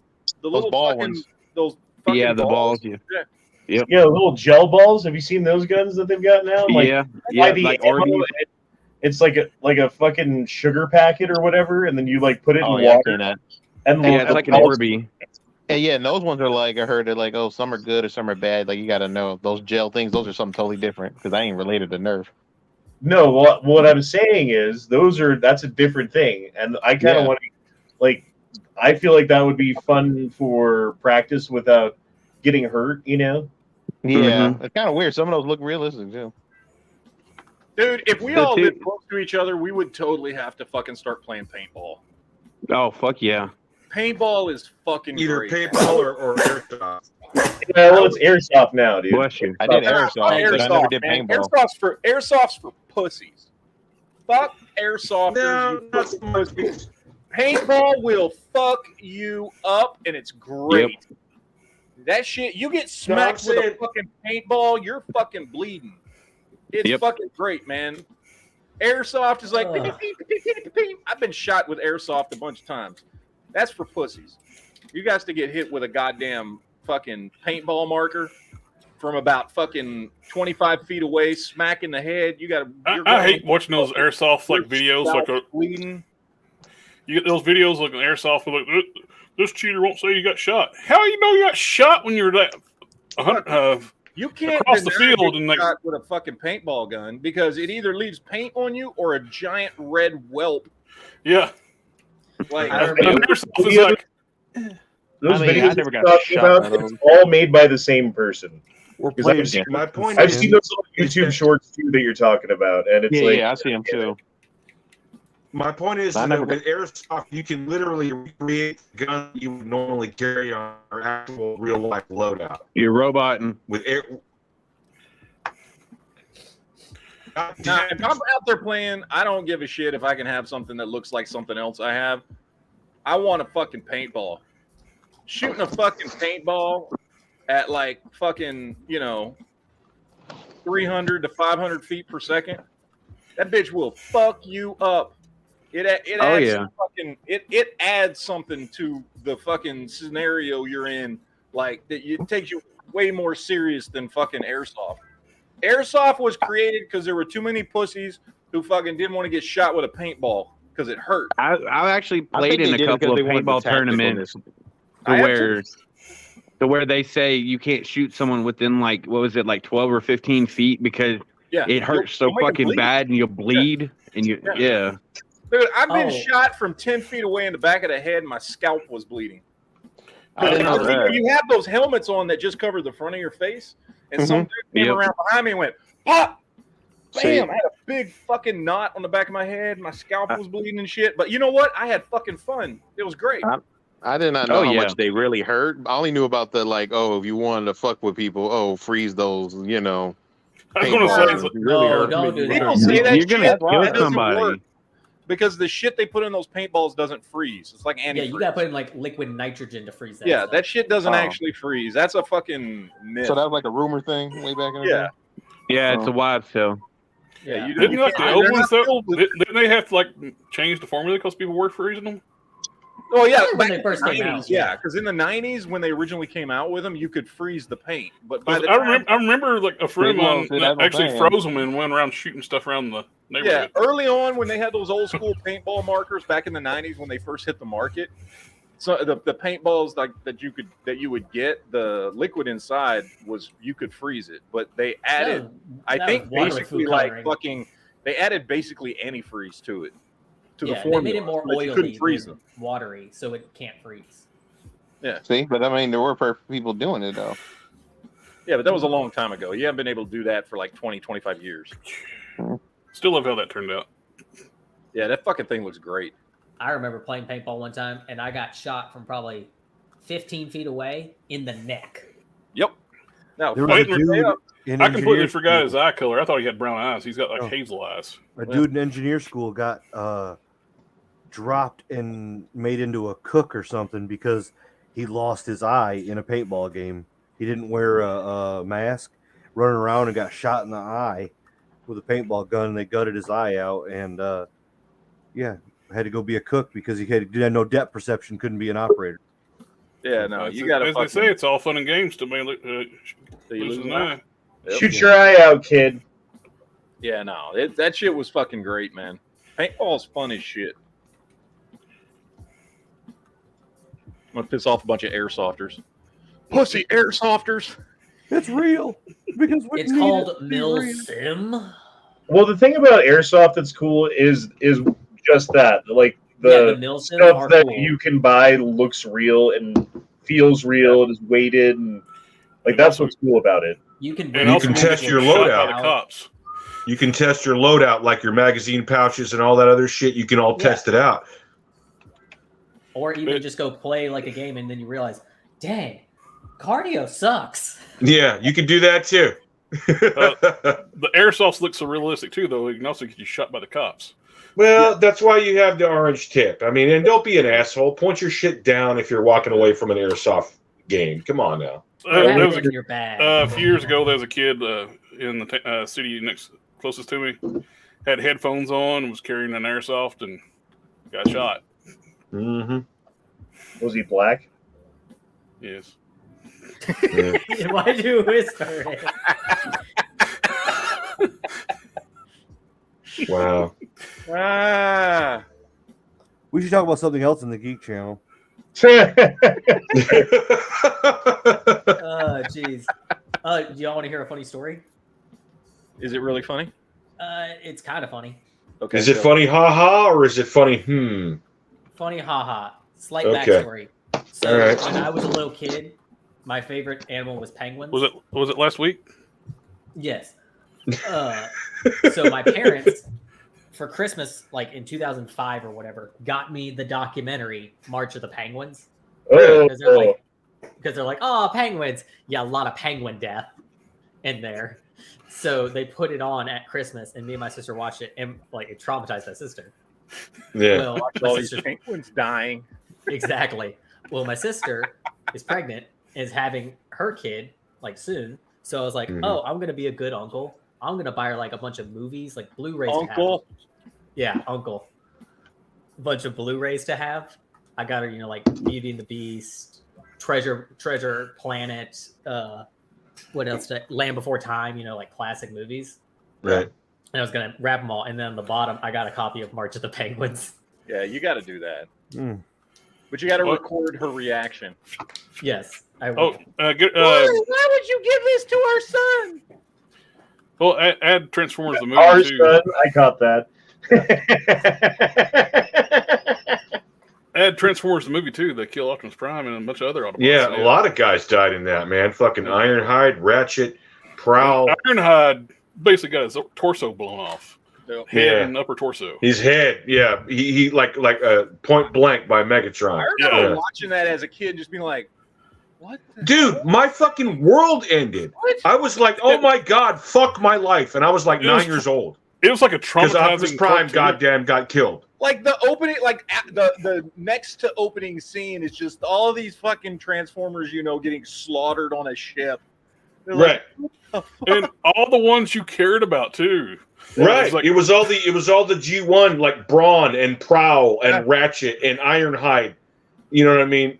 It was all of them. They all got fucking yeeted, man, big time. And Prowl, like you see that the smoke come out of his face, eyes, and mouth, and like. Yeah, and Ratchet, same thing happens. Well, Ratchet gets yeeted inside Unicron later on, but like you see Ironhide get fucking point blank blasted. Ratchet died in the ship with Ironhide. No, he didn't. He died inside Unicron later on. He gets digested. Trust me. Ba weep, grana weep, ninny bong. Trust me. I've watched it 1,000 times. Yeah, well, I have too, and I'm telling you, he gets digested inside Unicron. Nerd fight. Geek fight. Geek fight. Yeah. Nerd fight. He was on the ship. He was never on the moons.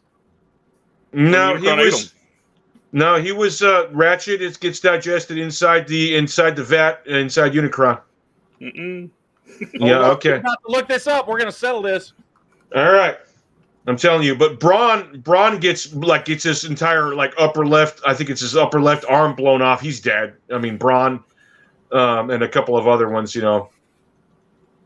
But yeah, Ratchet gets dropped into the vat of digestive acid, right? Because Daniel, the human kid who's in the exosuit, is talking to his dad. His dad's like, "Hurry!" It's talking to Spike, and he's like, "Hurry!" like that. And you see Ratchet, like his face is coming out of the fluid, and he's like, his face is all contorted, like he's being melted down. You see him close up. Trust me on that. That's not Ratchet, though. Well, I think it is. So let's see. I'm gonna find this.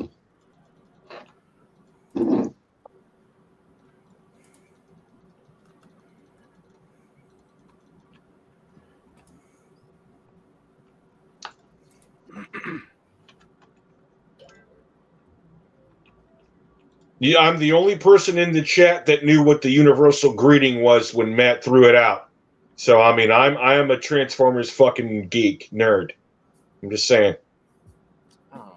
With that blop bloop bleep blop bloody blom bloobity. Ba weep grana weep ninny bong sucker. Get it right. Blop bloop bleep blop bliggy blom. Yeah, that. Yeah, that. Sucker. Sucker. Trying to find this here. Everything I'm looking up is like. Here, I have to put it in the private chat. Yeah. Yeah, he dies on the Autobot shuttle. Okay. Well, let me find you the scene. I'm going to find you the scene where he dies inside Unicron's digestive tank. So, and that should settle it. But here's the thing. He dies in the not Autobot if. shuttle. Here's the thing. Not if, but when I prove you wrong, will you capitulate?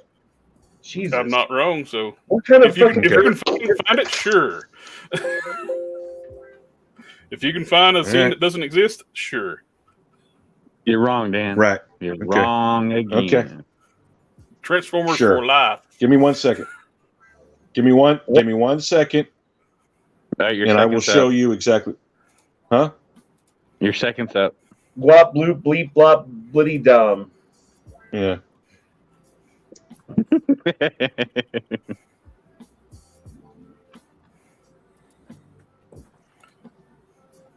I don't even know what you guys are fighting about. I don't know. Dan just dropped out, though. Hold on. Did we run Dan off? No, he's probably searching. He's using the internet. I'm looking at it here. Hold on. Starscream shoots Ratchet in the chest with Megatron in gun mode. He's never going to come back. It's going to be like the M16 11-inch barrel that y'all ran off full for him. I have literally watched that movie 1,000 times. Hey, what happened? I thought he died in the fucking in on the ship at the beginning. So he does. That's what I said. He does. The Decepticons attack the shuttle. Hit Ratchet, Prowl, Brawn, and okay, Prowl just died. There's Ratchet and Ironhide going at it with the Decepticons. I can't show this because. Oh! Yep, Megatron just killed Ratchet. He's dead. Yep, Ratchet's dead. Megatron killed Ratchet at the beginning. Those are generic. Those are generic bots that are dipped in the acid. They're not. It's not Ratchet.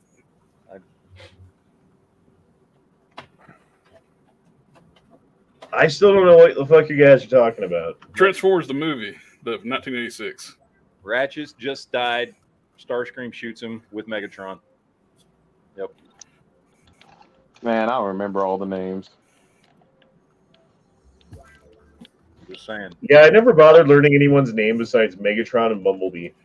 And Starscream, because Yeah, well, and Starscream and fucking Megatron, Optimus Prime. That's the other one.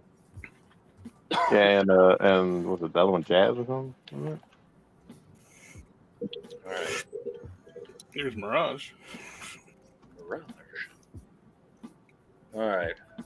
What other geek topics do we have tonight, Duke? Because Mandalorian and Picard and all these shows are over, there's nothing to talk about. And there's no movies until next week when I go see Guardians of the Galaxy. We were talking about that earlier. That's it, Ram man. cycle. I mean, that's what we're 3 hours. We just hit 3, so.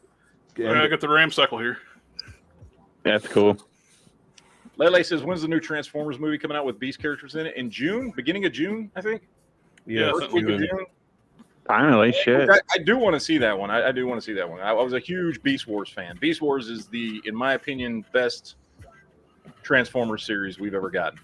I should see it because I'm a Beast Wars fan, but I'm just like, I don't know. I'm just not got the energy for look at Transformers. Brian Deal in the chat. It's like, yep, Ratchet shot repeatedly in the chest by Megatron in gun mode. Yep. So who was wrong? That's what Brian said.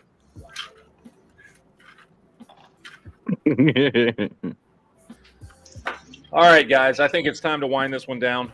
We done went the 3 hours. We were supposed to only go 2. But I think we're out of topics. We've done determined what the greatest comic book movie of all time is. The Crow. About Hasbro being assholes and sending investigators to go threaten people. We've talked about so many other things this evening that I think it is time that we bid everyone farewell and adieu. And tell you see you guys next week. We're not going to wait for Dan to show us like Ratchet dies at the end. The what? Dan said he's going to come back and show us when Ratchet dies at the end. Oh, really? I just saw Ratchet die. I just watched it. I know. He dies at the beginning of the movie. I'm just shitting with you. So that is it, guys. We will see you guys next time. We will see you. Jared's got his chat tomorrow night. We'll be back here on Monday for the NEA chat. So we will see you guys then. But that is it for Weekend Geek. So have fun. Enjoy the rest of your fucking weekend. And we'll see you guys later. So peace out. Stay geeky, bitches. Live long and prosper. There we are.